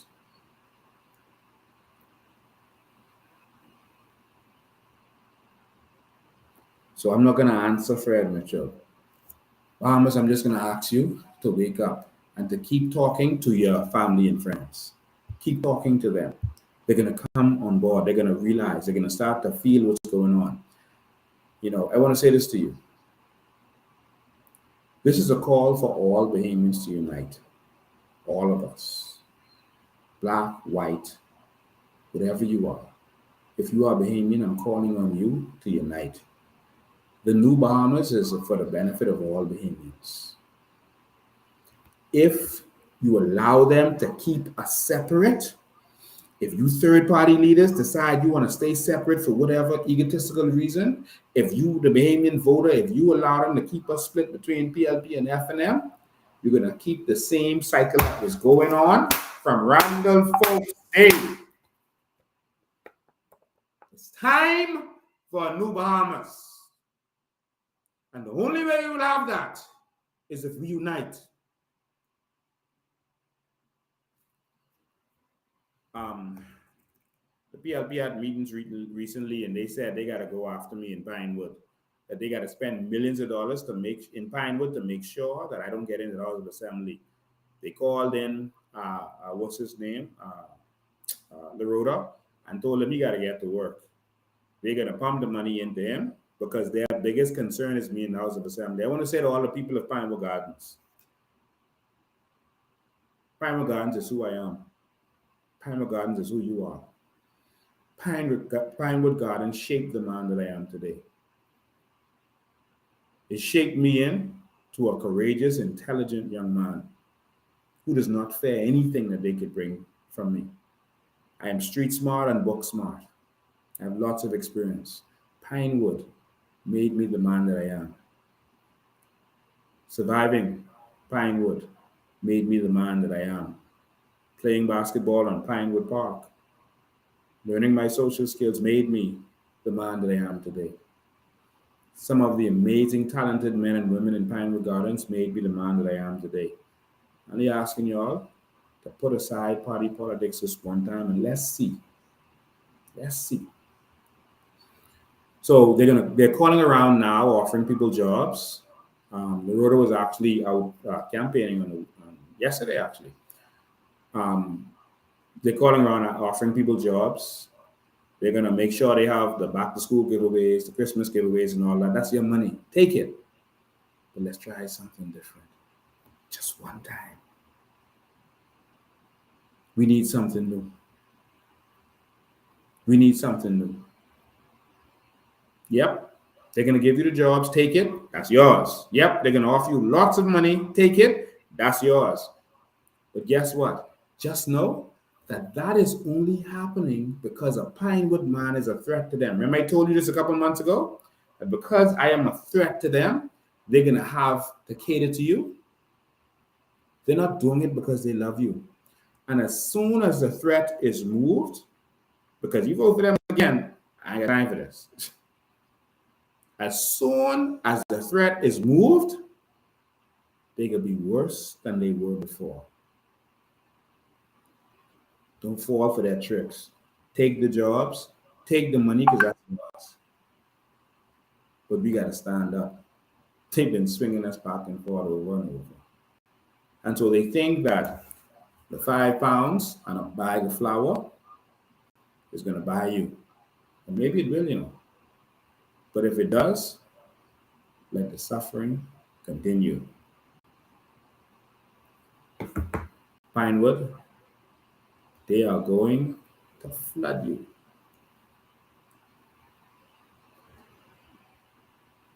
If they're just afraid of a Pinewood man getting in the house, they ain't just afraid of me being prime minister, you know. They're afraid of me getting in that house because I know the power of a member of parliament. That's what they're afraid of. You'll stand with me and you'll stand up. You hear me? Stand with me and you'll stand up and let's unite. I am going to take, what time is it? It's 5:30. All right, so I'm just going to take a few minutes. I'm going to take a few minutes and open the phone lines for you. If anyone has anything to say, how do you feel about the police having a whole meeting on me with all this crime going on? How do you feel about that? The number is 804-4264, 804-4264. I think we've lost. Oh, you can't. Can you see me? It looks like you can't see me. Is my live blocked?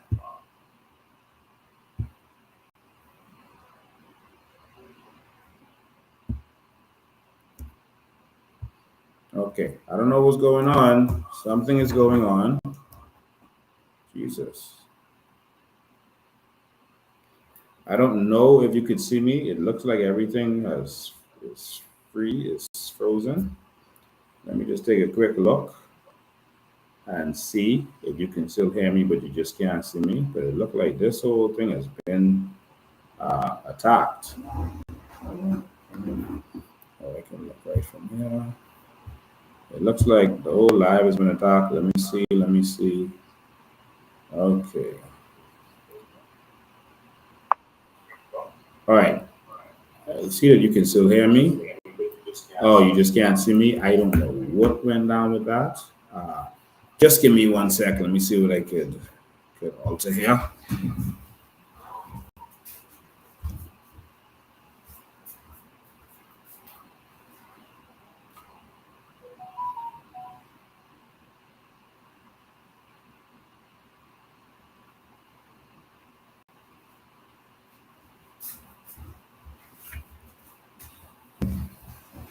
Let me see what's happening here. What's happening? Okay. Wow. Everything on my end is blanking out. Oh. Okay, let's see.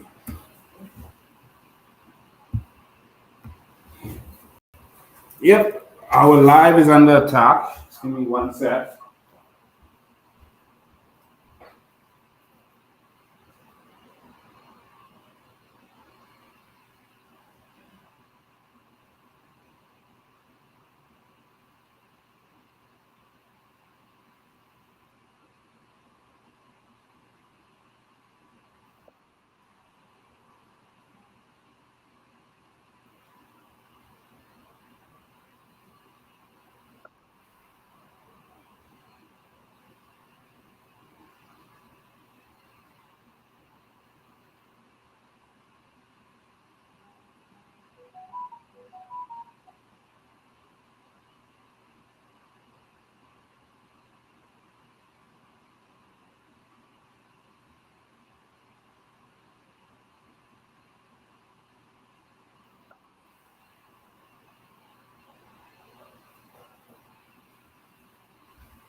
Okay, ladies and gentlemen, I think you may still be able to hear me. We don't know what's happening here.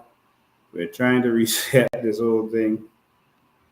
Gonna give it one more try. The video started playing just now, and we don't even know how that video played. I am 100% sure that this device is hacked. Because I wasn't even standing near the computer when that video started to play. So we know that there's a serious problem here. I just wanted you to be here to witness all of this. So let's see what's going on.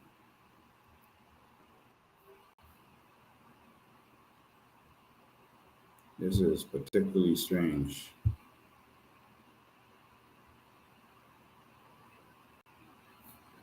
Okay, look like stuff is back up. Wow.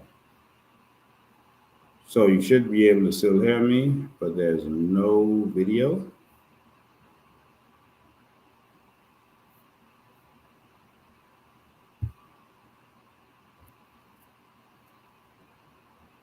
Okay, you're just seeing dark. So yeah, ladies and gentlemen, this whole thing is going absolutely berserk on us.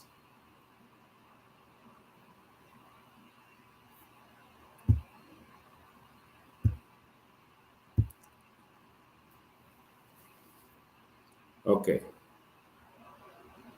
Don't know what's happening here.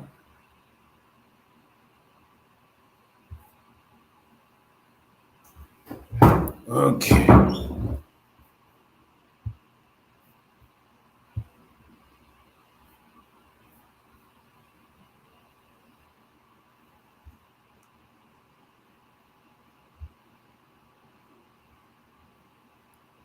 Okay, so basically we have been hacked. I don't want to start this over again because we've been going for so long. I see that you should be able to see me on a different camera now. I don't know if you can see me or it's still dark. But you should be able to see me. Let me see if you can. No, you can't. All you're seeing is black. Okay. Okay, so basically we've been hacked. All right. So where's this camera?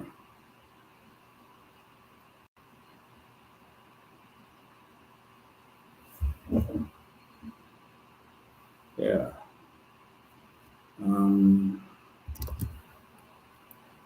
Something very strange is going on.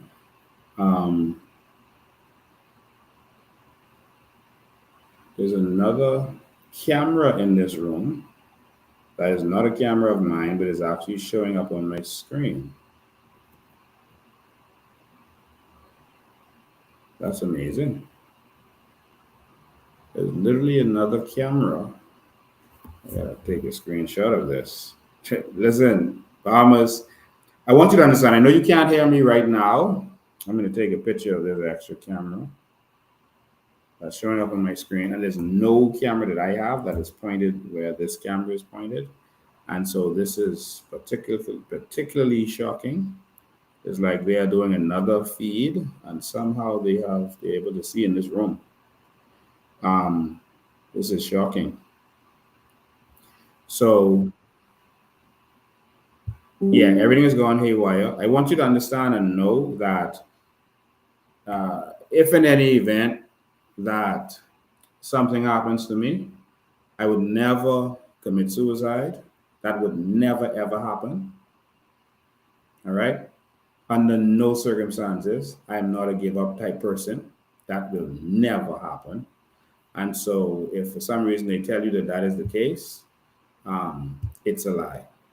All right.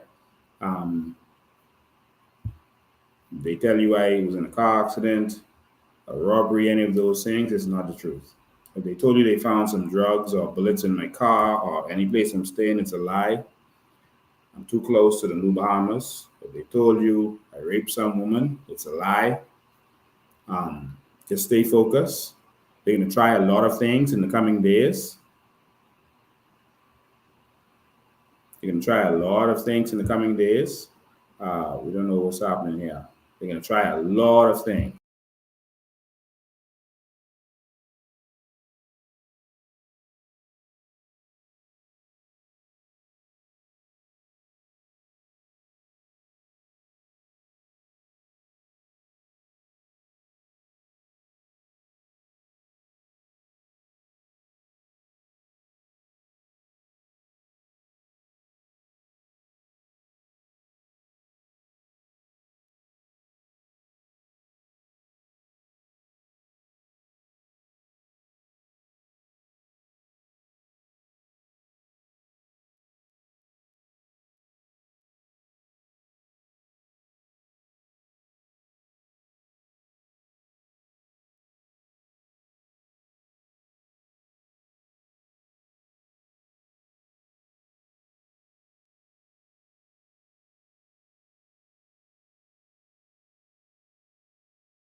Other camera has disappeared that we were talking about. That has disappeared. I see that we are up and running. It doesn't look like it's as clear as it was. All right. So, all right. The phone number is 804-4264. But I know it's almost Super Bowl time. But I'm glad you're witnessing this, and this is not us telling you a story. And I just want all of you to know. I want you to know and to understand very clearly. There are some people who want to hold on to power. There are some people who are desperate to hold on to power. They're desperate. And we are a threat to them. We are an existential threat to their power and their power play. Bahamas, if you know you are right on the verge of all of your dreams. And like Sir Randall Fox said, if you want to live your dreams, then you got to wake up. This country is a wealthy nation. Pinlin said it. They're going to try everything. They're going to try to spread all kind of lies. And I see all these lies out there, but I can't spend my time answering these lies. I can't. I have to stay focused on the prize. But I can see the Bahamians are not falling for their tricks. But they don't have anything other tricks in their bag, so that's all they can come with. Bahamas, stand with me. Stand with me. This is a God move, and so I believe. I believe. I do have an agenda, and it was the same agenda of Randall Fox. And if only we had listened to him, that is for every Bahamian to benefit from our nation. Let me take a phone call. Wow. They literally have a camera hidden in this room, and the stream literally came on the screen. I took a screenshot of it. I'm going to show you it in a minute. Good afternoon, you're live. Good afternoon, Mr. Bain. How are you, sir? I am awesome, man. How you doing? I'm doing well, Derek Benjamin DeMerit Jr. I want you to be encouraged, sir. God is with you. Thank you, man. And it don't matter what they have to do or what they are thinking about, what they are trying to plot. At the end of the day, no weapon formed against you will prosper. You see, because you are in the God class. And at the end of the day, you are doing exactly what God desires to be done here inside the earth realm. You see? Yeah. But with respect to the two books that you were reading out of, where can we find those books? I don't know where these books are published. They should be in our bookstores. Check logos and check all of our bookstores. One is called Labor Unite, and Labor Unite or Perish is Randall Fox. And another one is a book he wrote, which is called The Faith That Moves Mountains. And so this book that I read is actually is a companion to The Faith That Moves Mountains. So it's some of his writings, etc. Very good. Well, and it gives you a really good view of history, and it puts stuff in perspective to what they were fighting for and what really happened behind the scenes that you won't see on the news, that they really don't talk about. It really lets you see what was really going on, man. It makes it easier for us to pick up the mantle because we are not aware of what actually takes place. You see, Yes. Because again, you already know that they hide certain things. They don't want to be transparent about nothing anyhow. So a lot of the things they are holding from us, you see. And so Yes. once we're able to read this information, store this information, and we'll be able to regurgitate the information and echo. That's what I believe in. I want to echo his words so that it can be heard inside the atmosphere, and we'll be able to walk and push through in true authority, you see? Yes. Yeah. I agree. Appreciate you, though. You're doing an excellent job. You, Maria Daxon, and Charlotte Green, and the rest of everyone is doing a wonderful job. Be encouraged. God is with you. Thank you, man. I appreciate Thank it. you. All right. Have a nice day. We're going to be here. Thank you, man. Yes, So 804-4264 if you want to call in. We'll be off before the Super Bowl starts. 804-4264 if you want to call in.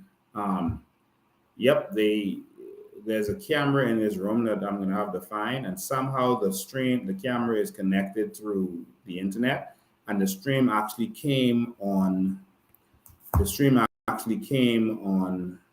onto the software now, and we were able to see it. I'm going to show you in a second. I mean, this is royal. Good afternoon. You're live.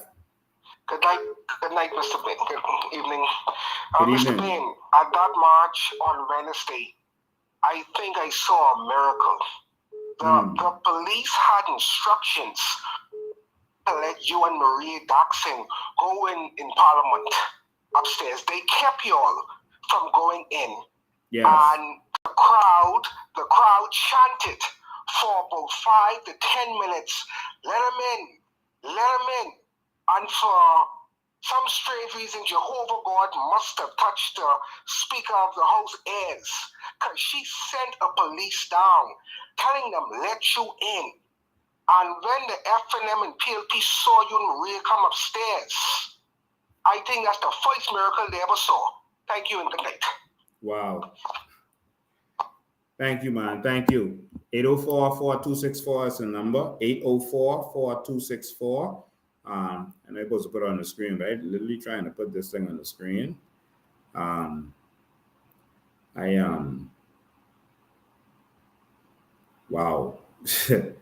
Wow. 804-4264. I am going to find that additional camera that they have in here. I can see where it looks like it's coming from. It looks like it's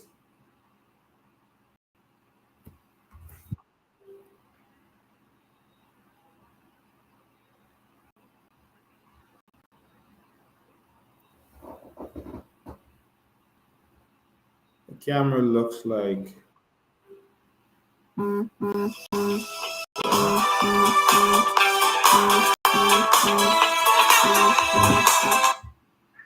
Good afternoon, you're live. Good afternoon, you're live. Mr. Man, you know, we had a boat land here in Eleuthera. Either it's Friday or Saturday. Yes. And we have illegals here again. Something has to be done. Yeah. Well, you got to stand with me. You got to stand with me. And all of us Bahamians got to stand together. All of us. All right? All of us have to stand together. I've been with you for a long time, and I'm still with you, my brother. And trust me, God has ordained you for such a time as this. So just keep up the good work, man. Thank you, man. I appreciate it. Yes, sir. Yes, sir. Thank you. And God bless. God bless. So, all right. So this is the view that you're seeing now. This is the camera. I just took a picture of the screen. This is the view that you're seeing now. So yeah, there's supposed to be two cameras because one is my computer, the view from my computer, and the other one is the view from the device in front of me. So that's why you're seeing two devices right now, because I had to try to get a device up because my computer was hacked and it was shut down. Lines were going all across it. This is what I was seeing earlier when I took a picture. This camera that you see on the screen right here, this view is pointing down at the ground. All right, this is pointing down at the ground. This is the table that I'm sitting at. And this is, on the right-hand corner, there's the book on the table. There's the book that's on the table. And so the camera is coming from a side angle somewhere in front of me. And I think it's coming from a light or something that I have standing up in the room. But there's a hidden camera in this room. I'm literally actually in my bedroom. That's where I'm doing this from today. As you can see, the background is different from previously. And they have a camera, a hidden camera in here, and that's what you're seeing here. That's what's on the screen. And you can see lines, a bunch of lines on the screen.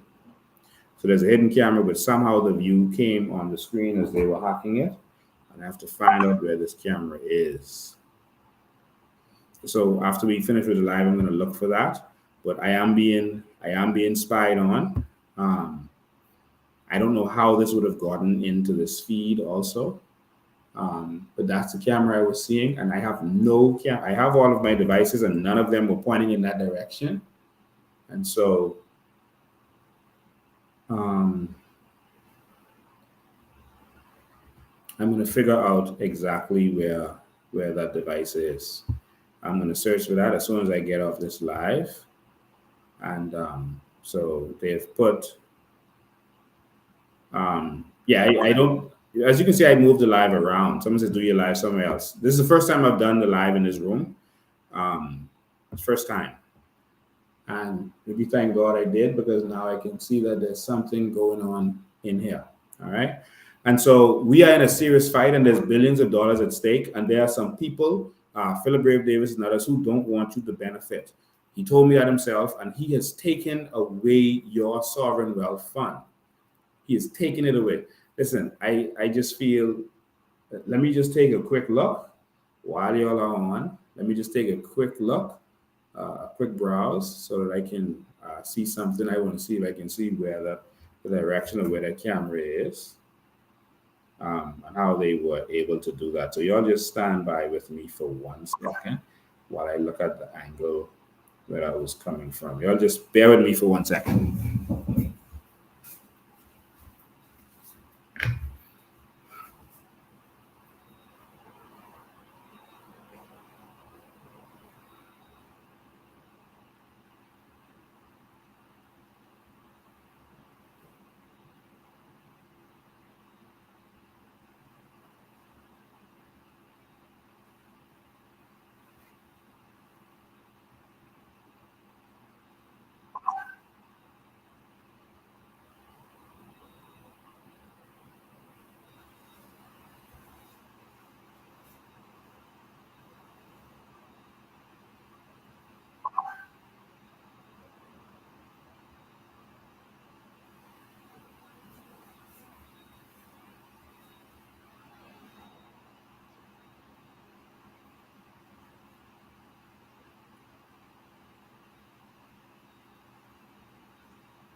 All right, ladies and gentlemen, this is a serious battle that we have signed up for, and we just want you to know that we're ready for this. We're ready for this. We're ready, and we're going to fight until the last drop. And so, again, to the police officers who feel that the country is going to be embarrassed on Wednesday. Sometimes you need a little embarrassment to bring change, you know. Sometimes even us as people, we don't change until we get embarrassed. And so I don't think we're going to be embarrassed. I think we're going to show democracy in its full effect. We're going to see democracy in full effect. And that's all we're going to see. There's going to be all kind of plots against us. So you all just prepare for it. The government is going to try every little trick in the book. So I'm glad that Pinewood is going to benefit because people hurting in Pinewood. So I'm glad because of a Pinewood man, they're going to offer jobs. And that's when you stand up, you know. When you stand up, they have to do something because they want to keep power. They want to keep power. And Randall Fox talked about it in this group. Every time they stood up, the government would have to change this or change that. And he talked about the little changes that they fought for, and they would go out and protest. And some people would think, oh, protest ain't making no sense. But you see the little changes. They'll have to do something. And that's how we got everything done. So just come and sign up with me. Wednesday, 9 o'clock in the morning. Like I said, if you can't get a good ride, and we're already we're going to send out correspondence to international media and stuff to let them know that we are going to be there and what we're going to be doing and why. Because the Bahamian people want. Listen, I can see. You can see. I'm a little lost for words because while I'm talking to you, I'm really looking around me. I'm still trying to locate the camera. Good afternoon. You're live. Yes, good afternoon, Mr. President. How you doing? President, I'm good, you know. My name is Darren Stubbs. Darren Lewis Stubbs. And I'm sure that you might have known by now that my father is in that book, The Faith That Moved the Mountain. Yes, and, your father was the one who actually got the check. Yes, my father was the one who got the check, and my father was the one who tore the check. Yes. And he approached Sir Randall Fox with the torn check, and Sir Randall basically asked him, why did you do it? And my dad said so that he was tempted, and he didn't want Sir Randall to be tempted. And Sir Randall asked him the question, who should we go with, John? What are you thinking about? my dad was the one who said, let's give Lyndon Pillenose a chance. Let's give them our vote from the Workers' Party. Because there was a tie between the PLP and the UVP. Now, on top of that, I tell the story of my dad before my dad passed away, before the election, before the last election. My dad told me that he saw a lion trotting down Bay Street. And as the lion trotted down Bay Street, the lion was looking left and right because there were persons out front of the stores handing out flyers. And he said he had this dream for 3 weeks. Every time he laid his head down, he had the same dream. It's this big old lion. And he said, in the third time that he had the dream, he realized that the store owners were pulling the persons that were handing out the flyers and pulled them in, that the store owners were foreigners also, even the ones who were handing out the flyers. He said the lion looked at them with resentment. The lion got into Rawson Square. Right on Bay Street, and the lion turned around. The lion looked at Malabama Bus and nodded his head and closed his eyes with a slight. And then the lion looked at Queen Victoria's statue and roared and walked towards Parliament door. When the lion got to Parliament's door, the officer saw the lion coming. My dad said, the officer saw the lion and the officer opened the door swiftly. So the lion brushed up against the officer, letting the officer know that, hey, I didn't come here for you. I said the lion trotted upstairs and learned to banging on the tables like a party going on. So when the lion pushed open the door, they all looked at the lion. It's silence. And the lion roared. And the lion spoke as a man, protect the Bahamas and the Bahamian people, otherwise kill the house. My dad said they were taking their time and looking at the lion with the demon again. And the lion roared, and before they could do anything, the lion was on the table. He knocked the cell phones and laptops out of their hands and notepads out of their hands. And they ran underneath the table. The lion did the same thing on the next side of the aisle. And then run towards the speaker's desk, jump on the speaker's desk, and roar again. Protect the Bahamas and the Bahamian people, otherwise get out of the house. And they were getting their stuff together. And as they were getting their things together, the lion jumped up the speaker's desk and stood up as a man. The lion stood up as a full-grown man. My daddy said to me, he said, son, I'm a PLP. I've been a PLP for many, many years. He said, my house burned down in 67 while I was on Windsor Park singing before midnight came on. There was a big explosion. The house burned down. He said, from the time my house burned down, the PLP never gave me a copper or helped me to rebuild. There were promises. He said, son, I'm not strong enough to tell my story. He said to me, Pendon and Wallace Whitfield Jr. is rolling over in their grave because of the way that our country is being run today. He said they wouldn't believe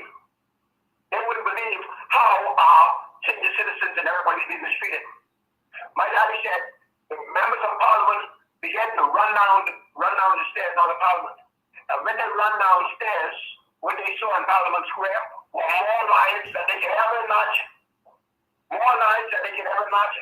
But my dad said, but the lion that jumped up the speaker's desk and stood up on the man was that boy, Lincoln Bain. He said, son, lions will rise up in this country and defend. That's why you were here. I'm not mentioning the other person who was with me because they were there and they would tell the same story. He said, lions will rise up. He said, son, you are a part of it. Fight with all your might to protect this Bahamas. The man I saw who had the spirit of the lion on him was that man, that boy, Lincoln Bain. Thank you, man. The man I saw who had the... Yes, you're being charged, Mr. President. That man. You're being charged. Thank you, man. I appreciate it. 804-4264. 804-4264.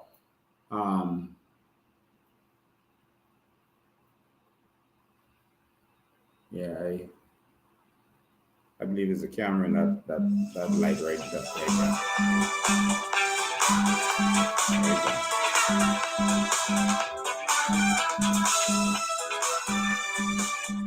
Take that out. Oh, the whole thing. Sorry, I missed your call. I think I found where the device is.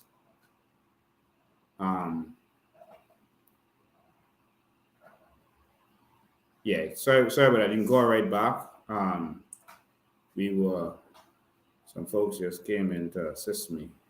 And so I was distracted just now. 804-4264 is the number.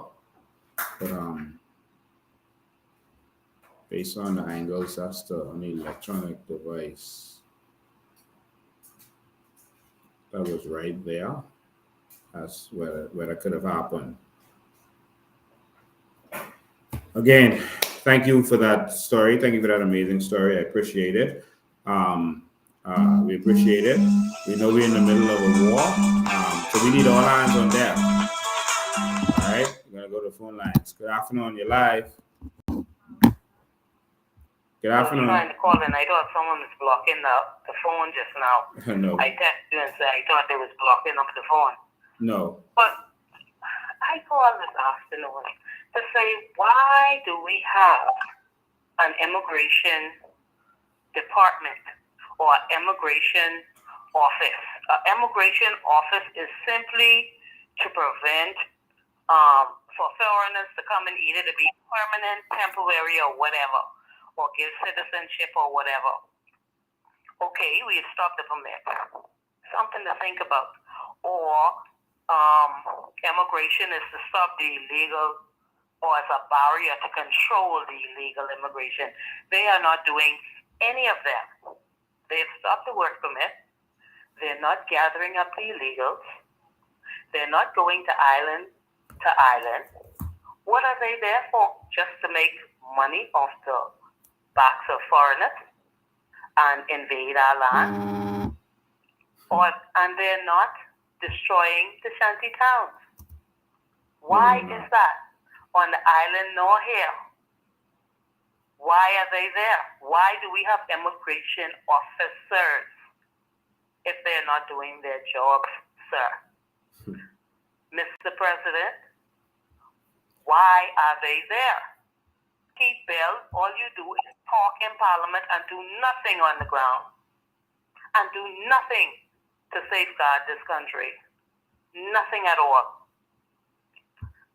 You are correct. I will be there on Wednesday. I might come 1 or 2 days, but I can't come every day. But I will be there. Me and my group. Thank you so much. We are supporting you. Thank you. Keep up the good work.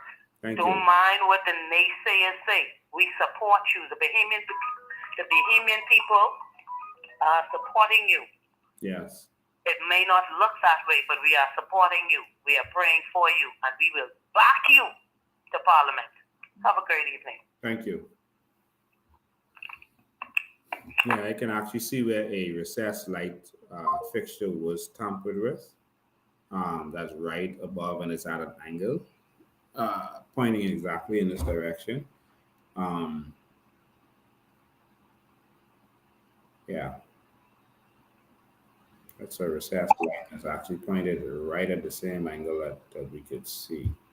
So we're going to look in all of these things for a device. And we had a person try to break in the other day. He didn't get in. So I don't know if he got in another day, but someone is always here. But the place is so big that, I won't say anything else. But ladies and gentlemen, I over the last 3 years, we've been showing you all the evidence of how valuable this country is and how much it's worth. They told you we were selling dreams, and now you can see that they've lied to you because they tried to take what I was talking about and give it to FTX and give it to themselves. And so you're about to see all of that exposed. Ladies and gentlemen, you can continue to believe the same people who've been raping and robbing you for all these years, or you can give something new a chance. Some people say, oh, they're going to do the same thing. We are going to take this country back, and give it to the Bahamian people. That is a promise. Why? Because we're going to benefit too. Our children are going to benefit. We're going to give every single Bahamian their land. The land that they stole from us and took from our grandmothers then because they were ignorant and didn't know what was going on. We're going to give our Bahamians our land. And we're going to empower our people. That is what we're going to do. Come out. Don't come by yourself.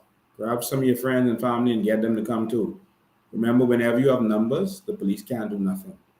The government can't do nothing because you got numbers. If only a few of you come out, then once you come out, you have strength. Good afternoon, you're live. Good evening, Mr. Green. Good evening, Bahamas. Good evening. I just have a quick question.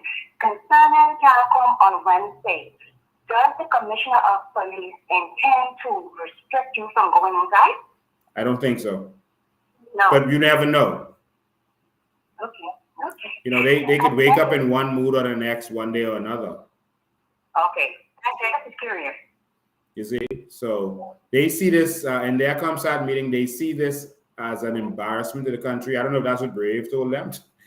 But they see it as an embarrassment for the country. You know, they were trying to vilify me. But I'm going to have to stand up. I really don't care what man thinks. I'm afraid of God. And if I'm sent somewhere to do something or say something, I'm going to do that and say that. Because I don't fear what man can do unto me. Okay, thank you. All right. So, all right. See you on Wednesday.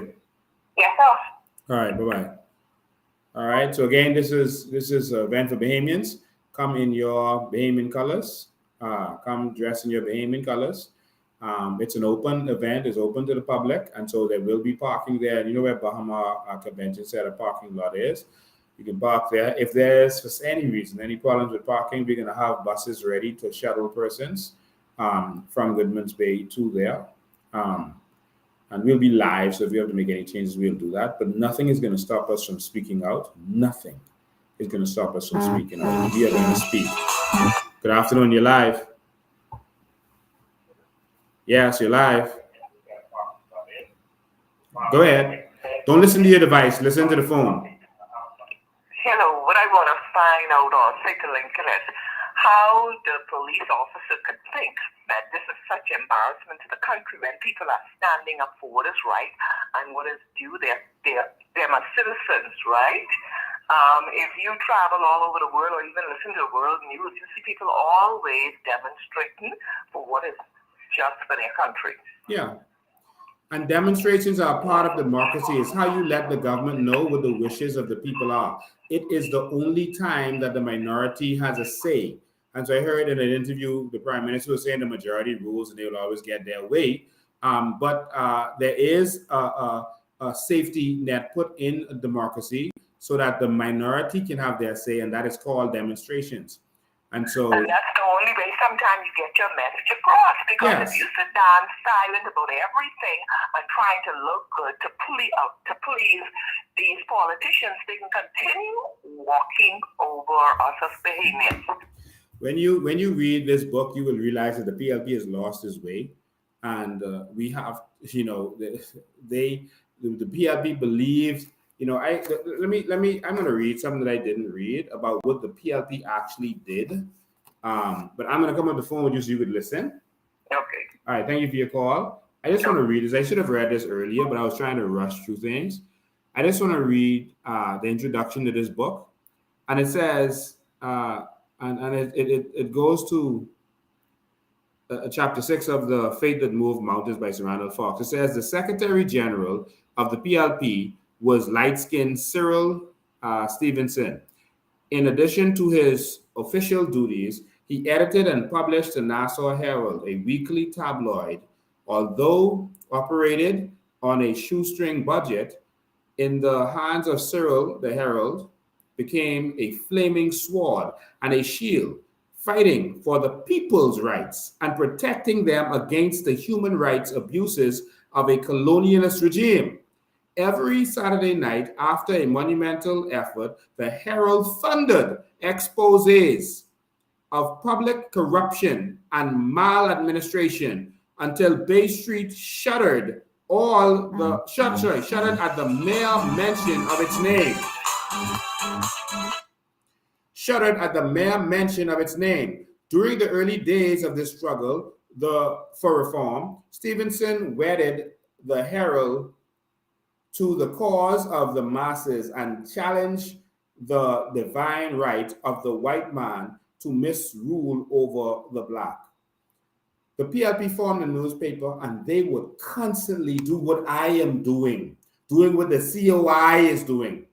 They did a newspaper, and it was on a shoestring budget, and they had no money, but they would put that out every Saturday or Sunday. And they would let the people know about the corruption and the misdeeds of the government and what was going wrong. So I had someone on hold, but they hung up. They could call back. It would let the government know what was going wrong. It would let the people know the corruption of the government. And guess what? As bad and evil as the UBP is, they didn't victimize the Herald. Just hold the line, I'll get you right now. They didn't victimize the Herald. They didn't try to silence them. You see the difference in this administration that is refusing to let people come and deliver a letter to the Prime Minister's office, refusing to let persons issue letters to the members of Parliament. You see the difference? How they have such a problem. They would do vicious attacks on me and other persons like me because we are showing the missteps of the government. That is our job. Let's go to phone lines. Good afternoon. You're live. Good afternoon, Mr. Bain. How are you doing today? I'm good. I just wanna have my comment and make a little comment here. You know, I grew up in a PLP home where all of my life my parents were voting PLP. And being a grown up, we didn't know too much what was going on, what the PLP was saying to them to make them vote for PLP. But now this is our time, and we see the corruption that they didn't see. And I want to commend you because you are doing a stellar job, a good job. I've never, ever heard any politician in this time ever explain and educate the people like you're doing right now. Mr. Bean, you are loved. The Bahamian people, I be home and I can't wait for your life. It's like your life is everything because I am learning. We're seeing what's going on in our country. And I just want to encourage you, sir, to let you know that a lot of people are with you. And what you're doing, we appreciate it because we have learned so much. You know, the politicians, they'll come around and they'll promise you, oh, we're going to fix the road, or we're gonna do this, we're gonna do the school, the playground, all of these little things that they're supposed to do. This is what they promise the people at election time, but you're giving the people something different. You're teaching the people. And Mr. Bean, I don't know, the thing about it is, you mean so much to us right now. And we appreciate you, and I just want to tell you that. And to the Bahamian people, please come out. Bring your children, the young people. This is going to be history. If you've never been in something before, come out. This is going to be in the history book of the Bahamas. Mr. Ben fighting on the behalf of the Bahamian people, taking it all the way to Caracas. People, get up, wake up. Thank you. Thank you. I appreciate all of your words. God bless you. I see someone on here ask a question. It's a good question. They said, why is every single show about the PLP? They said that I was talking about the PLP since after election. Let me help this person understand something. The PLP signed up to be our servants. They signed up to work for us. If you have a store and you hire someone to work in a store, hold the line, I'll get with you right now. If you hire someone to work in your store, shouldn't you be checking up on them? Or should you just wait until you hear all the slackness going on, it's too late and your store closing down to go and deal with them? They work for us, and it is our job and our duty for them to make sure that they are doing right. They've done a lot of things that are not right. We must just sit down and let them make excuses about the immigration problem and do nothing. We must sit down and let them travel all over the world, spend up all our money carrying their cronies and not say anything. We must let them increase our electricity bills after saying they would never let that happen and say nothing. We must let them increase taxes on the backs of Bahamian people after promising they wouldn't do so. We must let them increase NIB contributions by after saying they would never let that happen, that was not going to happen, and just say nothing. What do you want us to talk about? Let me just make this clear to you. No one was all over Dr. Minnis like Lincoln being in the COI before election. Brave was scared to deal with Dr. Minnis. Remember what Brave said during the pandemic? Just do whatever Minnis say. Just do what he says. First, they was talking against the thing. I can't say it because they'll start blocking this. They was talking against the thing in your arm, and then Brave go on there and sit right down and get his thing in his arm. Let me tell you something. Lincoln Bain ain't got no thing in his arm. And I see nothing against persons who did. Some people had their reasons. They had faith, or they had, they wanted to travel, etc., and they decided to do it. But I said, listen, you ain't giving me nothing what don't make sense. This is a new generation. Make it make sense to me if you want me to put that thing in my arm. All right? No one stood up. We got locked up from Dr. Minnis. We fought for people who was locked up from Dr. Minnis. We was all over Dr. Minnis, exposing every single week. While Brave and the PLP was sitting down waiting their turn, just like Pinta doing nothing and not saying a thing. They would find something generic that don't really affect nothing, like how Pinta doing now. Something generic to go make noise about. Oh, y'all didn't do the hedge with BPL. Come on, man. Come on. Come on. All this stuff going on in this country, y'all talking about hedge with BPL? All this stuff going on in this country? Seriously? They sit now waiting for their turn. But no one fought Minnis more than Lincoln being in the COI. No one. After the election, we were still all over Minnis. We still all over them. In fact, Maria don't let them sleep right now. People were telling Maria, man, they go and leave it alone. People were rowing Maria Daxon, telling them to leave Minnis them alone. She must see as a PLP because she's still attacking men. You can't just let them get voted and let them thief all the money and go. No, Lanisha have to account. The FNM is now talking about they're gonna stand up to this administration all of a sudden because they had a meeting saying that the COI making them look bad. So they're gonna try to copy us and they're gonna go to government buildings and try to make themselves relevant. They're gonna stand up against the government. Well, Pinta, why didn't stand up when you and Minister was destroying this country? Why didn't you stand up? You came out and defended the actions of Minnis giving all of our money to the Hollow West Coast. You defended these people. All right? That is what you did. You defended the evil of Minnis and yourself and all of y'all in the cabinet because it's collective responsibility. Why didn't you stand up then while the people were being locked down and they had no water in their house? While the coconut vendors was being arrested? Why didn't you stand up then, Pinta? Your deputy, Shannon Dawn Cartwright, why didn't you stand up when you said people above you was forcing you to give out the contracts and to do the corruption? How do you go? You think we forget? You were corrupt and you said that you was forced to do it by those above you.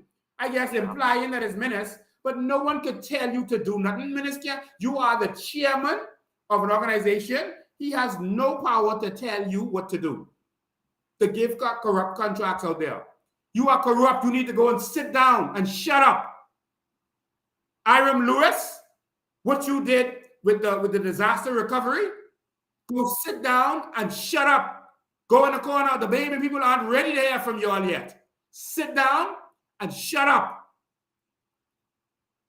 Kwesi Thompson, what you all did to the Bahamian people and the taxes you all put on the backs of Bahamian people, the corruption that happened with that Grand Bahamas sale, you all stole the sale from me and my partners of that Grand Bahama Hotel.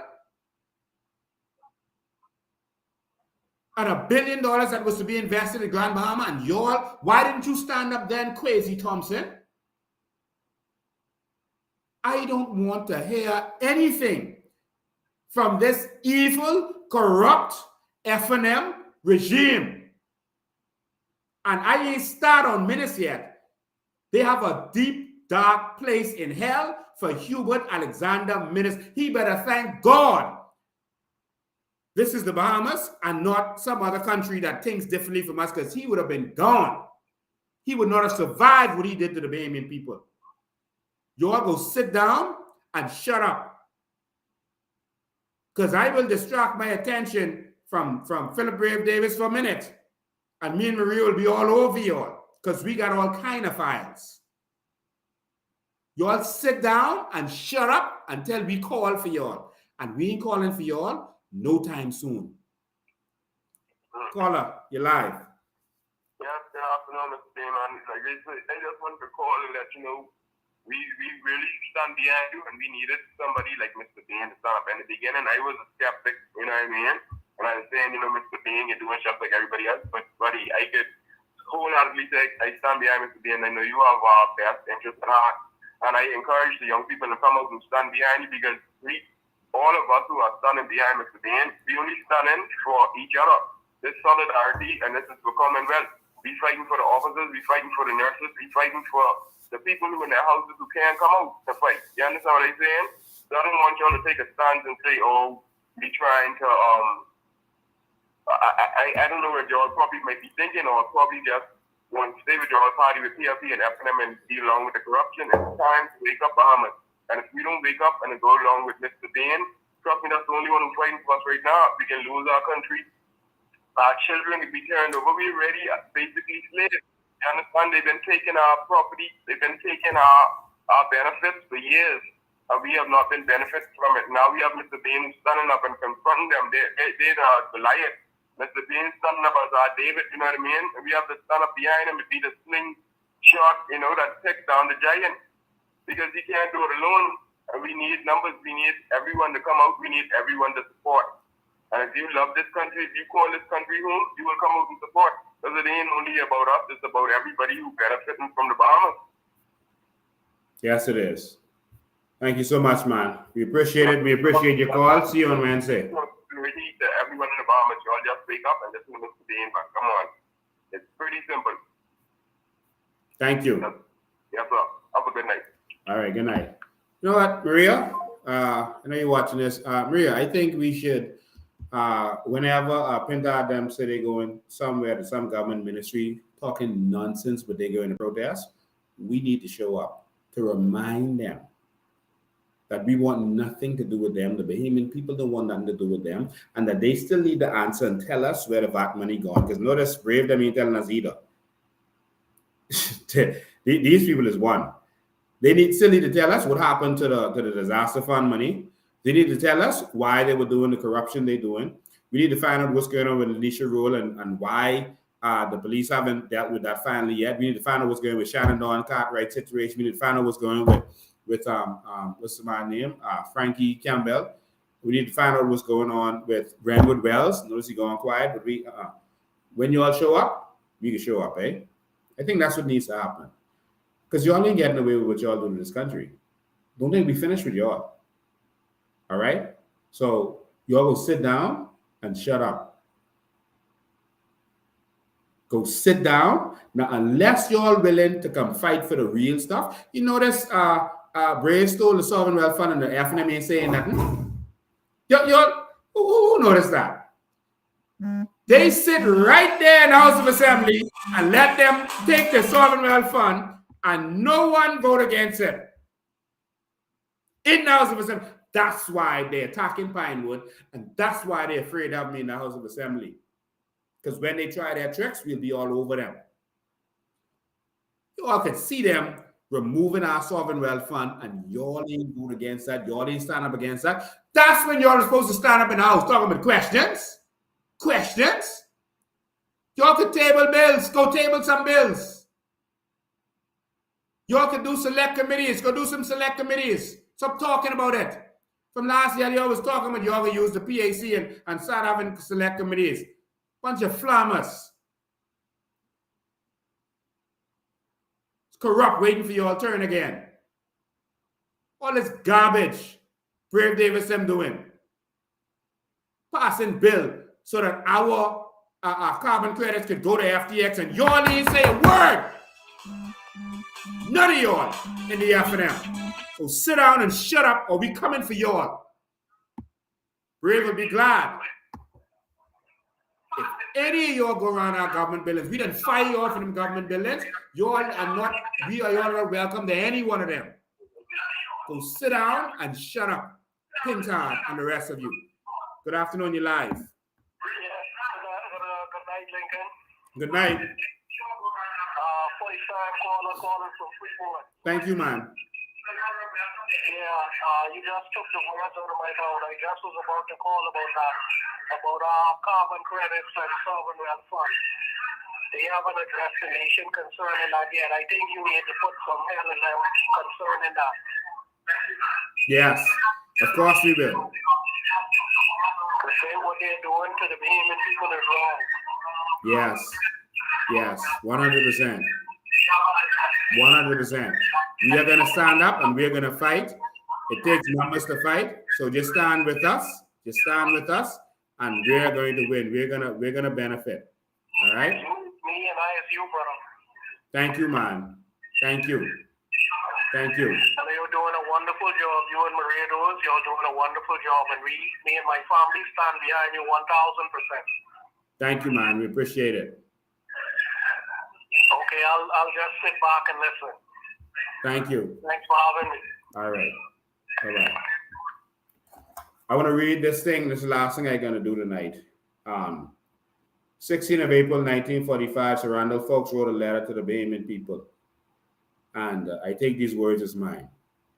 It's the original letter that he wrote. There it is.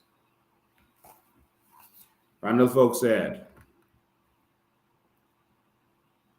it's in handwriting, so it might be hard to understand. I, Randall Francis Folks, being of sound mind, do hereby firmly resolve that I shall hereafter let every thought, every act of mine be decided and weighed in the scale of human values, so that whatever I may do may benefit not only one or two individuals, but humanity at large. And I do hereby dedicate my life to the service of the oppressed. Christ did it. Abraham Lincoln did it. Franklin Roosevelt did it. Therefore, I myself will do it. God give me the strength, strong enough, and life long enough to see it through. Randall Folks.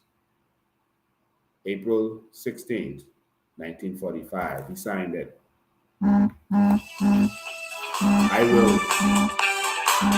I will take, hold the line 1 sec, I'll be right with you. I will take the vow that Randall Folks took.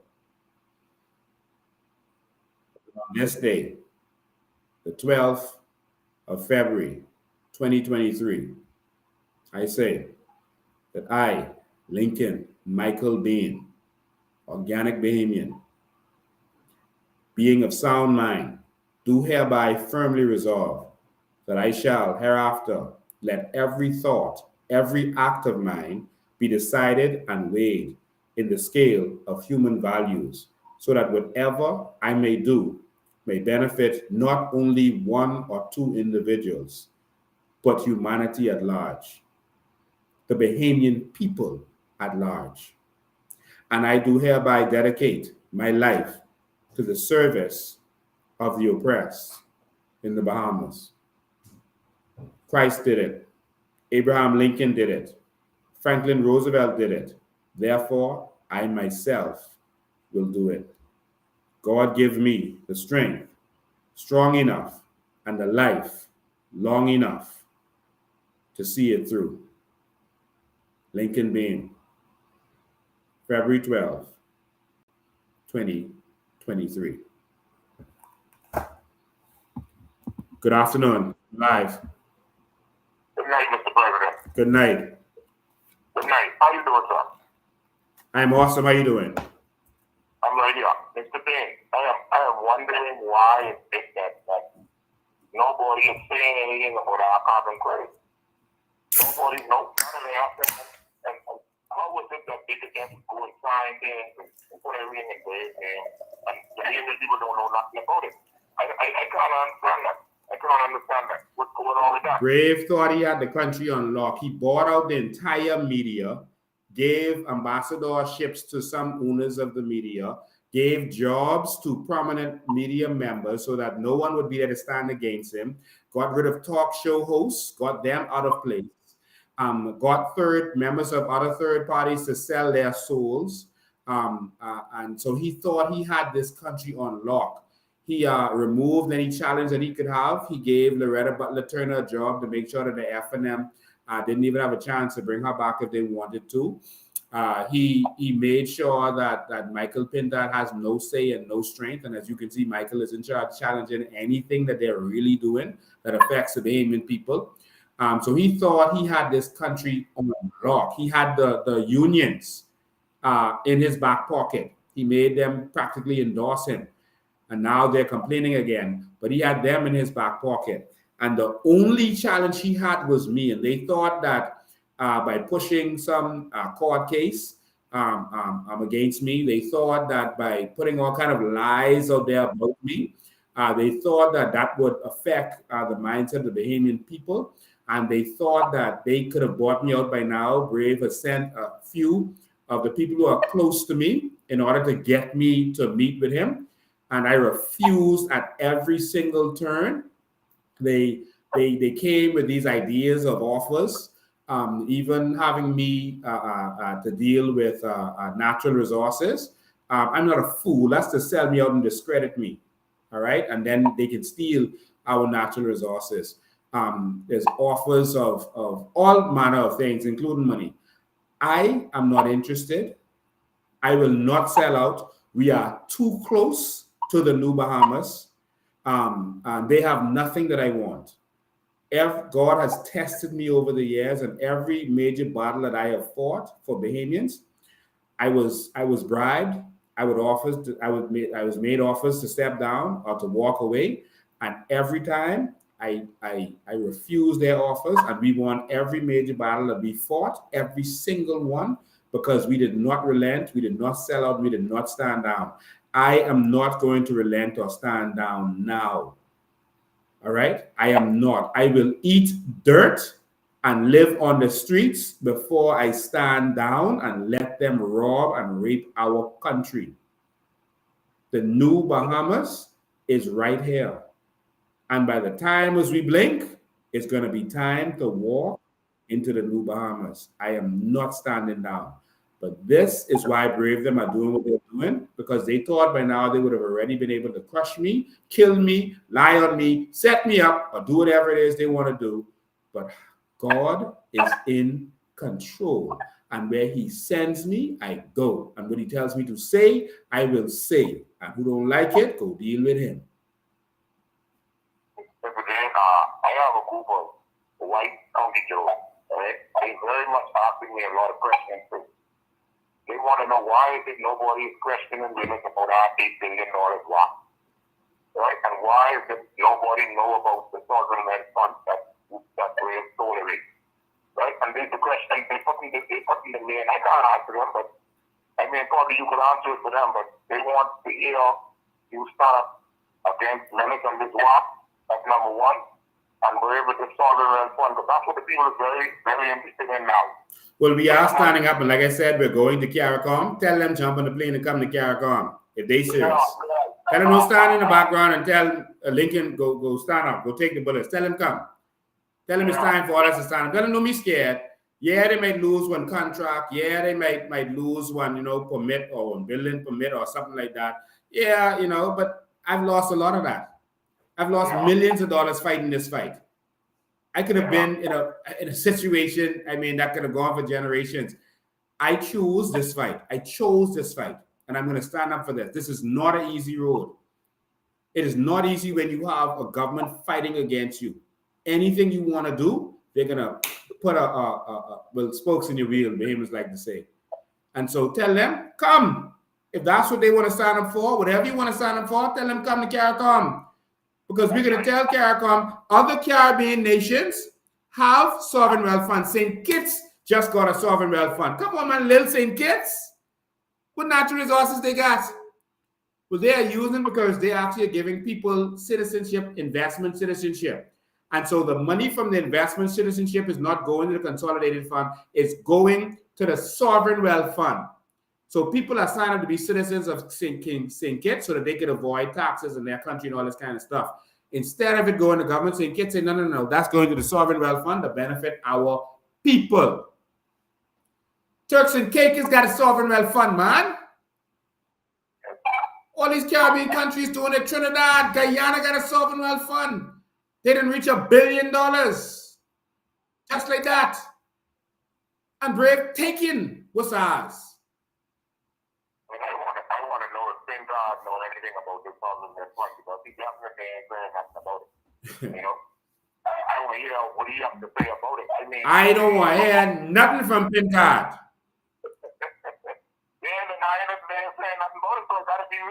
I don't want to hear nothing from Pintard. All I want Pintard to do is get lost. That's it and that's all. Boy, the camera starting to hack up again. Something happened just now. You're doing a 100% good job, and all I got to say, me and my whole family and my whole entire family is 100% behind you. Thank you. Be sure about what we feel about you. Okay? And I always say to them, I gave them boys 50 years of my life. After them on TLP. Okay? Thank you, man. I ain't looking for something different. I looking for change, and that's what I feel like. Okay? Thank you, man. If you let it start, then that's so be it. But I join at that. Yeah, man. I don't think you're going to let it stop. You know? All right. So thank you, man. God bless. Good afternoon, you're live. Good afternoon, you're live. Hey, how you doing? I'm good. Very good. Let me just cut this off right quick. Yep. Let me say this now. When you become the prime minister, and I do believe you will, every day from now, since Christmas, the Bahamian people are losing $800 per week. Mm-hmm. Would you put something in retroactive process that we can get that money back from Braves? You're talking about the sovereign wealth fund. It's not going to be. Yes, it's not going to be retroactive, but it's going to cover you for the rest of your life. What we have to do with it the first year is we are going to reinvest it. I'm already in conversations with stock brokers, etc., who work for major companies like Merrill Lynch, etc., etc. This conversation is already had. All right. And so I want you to know that we are prepared to go from day one. I'm not just telling you that. That is a reality. All right. And so, I've already had these conversations. And so what we're doing is we're not taking the money from the carbon credits and then sharing that out. We're going to take it. That becomes a part of the principal. We are going to flip that money in the stock market. The stock market grew tremendously. All right. In the last year or so. All right, there's been a lot of money that was made. And so what we're going to do is invest it. And from the profits from the investment, the same way Norway does, we're going to distribute that to the Bahamian people. You understand? So if from the Sovereign Wealth Fund, there's $9 billion. We invest a portion of the $9 billion. So we invest a portion of that. We're not going to risk the whole $9 million. That's very irresponsible. They take a percentage of it, and they normally don't have more than 4% risk. 10% will be very risky, but they'll risk about 4 to 10% in the early days, so that the principal isn't put at risk and touch. And they're going to flip that money, and they're going to the profits from that goes to the Bahamian people. And to whatever the Bahamian people decide. So, like, for example, in 2020 and 2021, the Sovereign Wealth Fund of Norway made $250 billion from the investments. They invested in companies like Amazon and Apple, etc., that was going to make big money because of the lockdown.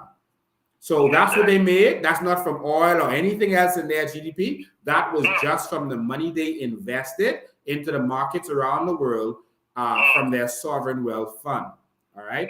And so we're going to do things like this and other investments like Qatar is doing. They have land investments, et cetera, et cetera. So there's certain things that we're going to be doing around the world and here in the Bahamas. All right. So as we go on, we'll explain more and more of this. And hopefully the government could just steal this from us and start it now. So the process will already start because we still could throw them out. But we don't have a problem with them stealing our ideas, but they always steal it and then take it in such a way that it won't really benefit us. Yes, sir. Mr. Ben, I'm very impressed with your mind calculations, right? That's very impressive, right? But I want to reach my spiritual people thinking out there.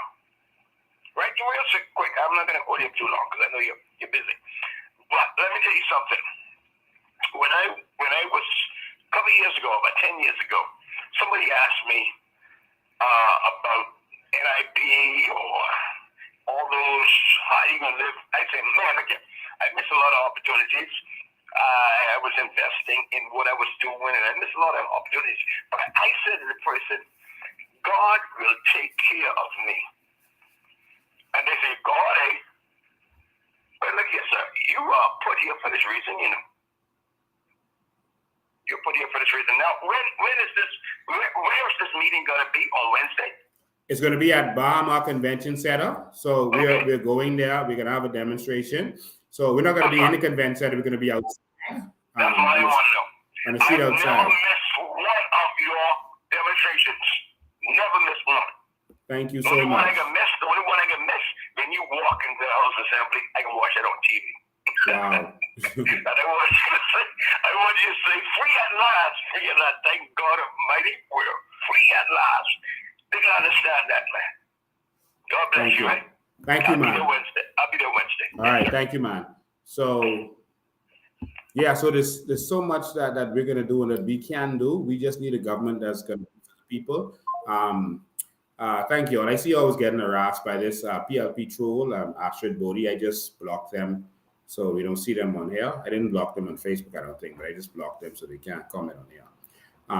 But these kinds of people.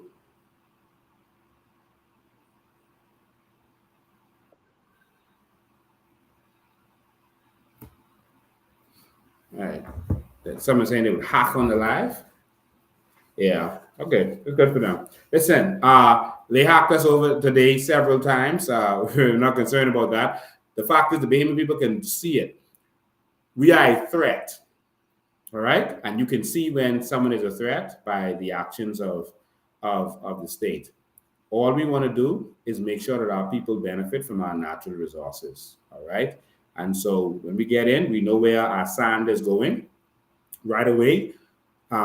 We're sending emissaries out to market our sand to the world, our aragonite to the world, right away. All right. We are going to lock down a section of our bank that is going to become like a store of natural resources, a store of wealth, just like Dubai did with their oil. They use it for collateral to do loans to go into the tourism industry. And they have tens of millions of tourists, while we're still bragging about 7 million tourists, mostly who don't come off the ship.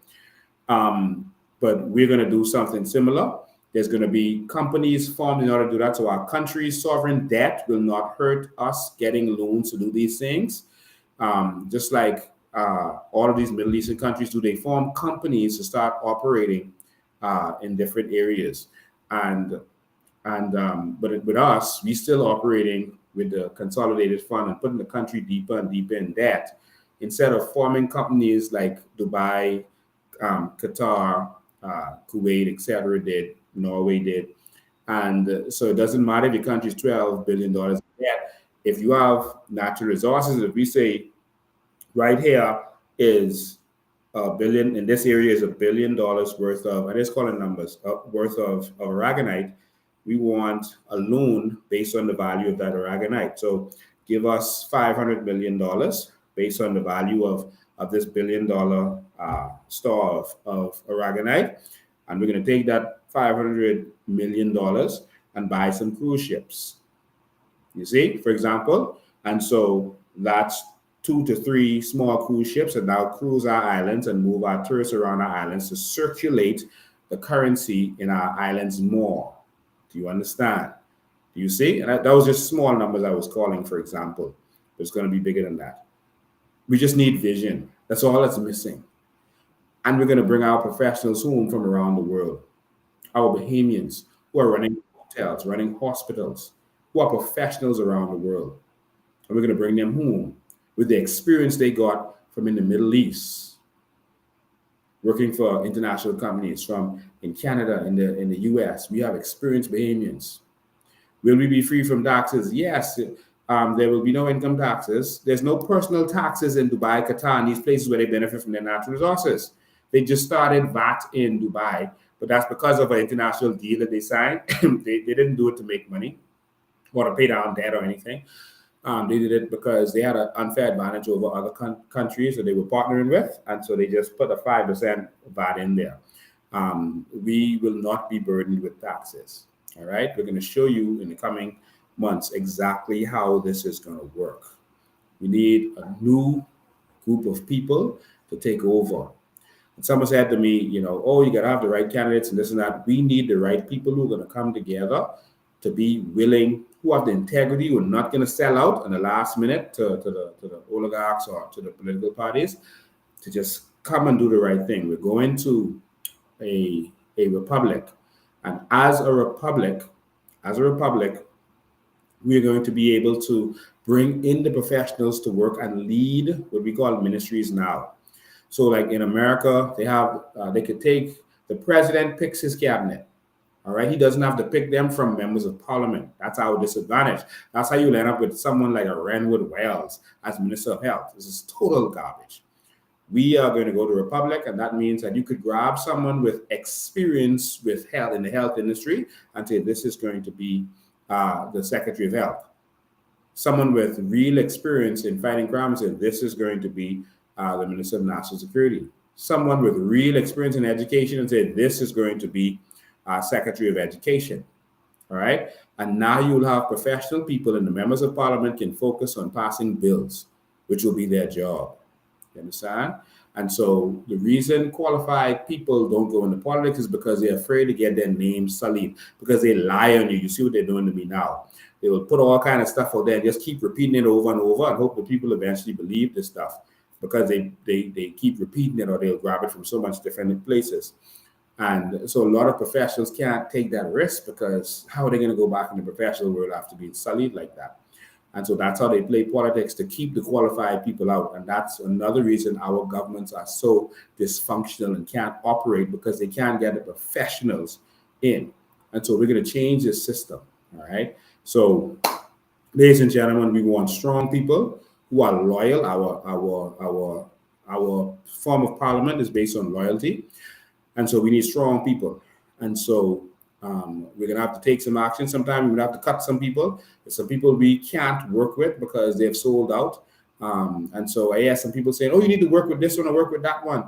We can work with anybody, but we're not going to work with anyone who is willing to sell out to these people. All right. And so, ladies and gentlemen, thank you all for tuning in. I only intended to go between half hour and an hour. Y'all took me for 3 hours today, but you witnessed how they hacked the system. I am going to spend the rest of the evening looking for that camera or that device, where that happened from. That was a serious hack that happened, but they made a mistake and they actually showed themselves. Ladies and gentlemen, we'll go again live again on Tuesday at 8 p.m. And we're looking forward to seeing all of you on Wednesday at 9 a.m. We're going to be there, so make sure you come out and demonstrate. And on Saturday, I'll release the time later. On Saturday morning, we're going to the property that they put those shanty houses on, and we're going to break them down. We've already got the tractors. We have a few tractors that are going to be coming, and so we'll be working hard and fast. And so we're going to blitzkrieg that area, And so we have more than one tractor coming, and we're gonna break those shanty houses down. All right. So CARICOM, the people are coming to CARICOM. Thank you all so much. We appreciate all of you. And as we always do, I'm gonna leave you with some videos. Oh Lord. This thing ain't working properly. I don't know what's going on. You know what? I think I better just end the live because it looks like this computer is still hacked. It is hacking everything. Everything is acting like it's hacked. So I'm just going to end the live. So see y'all on Tuesday at 8 p.m. and see y'all on Wednesday at 9 a.m. God bless all of you. No, not yet. Tuesday. All right. They wanted me to announce something that we're going to do in the future. All right. So thank you all so much. And remember that this is for Bahamian people. This is for Bahamians. And change ain't coming. Change is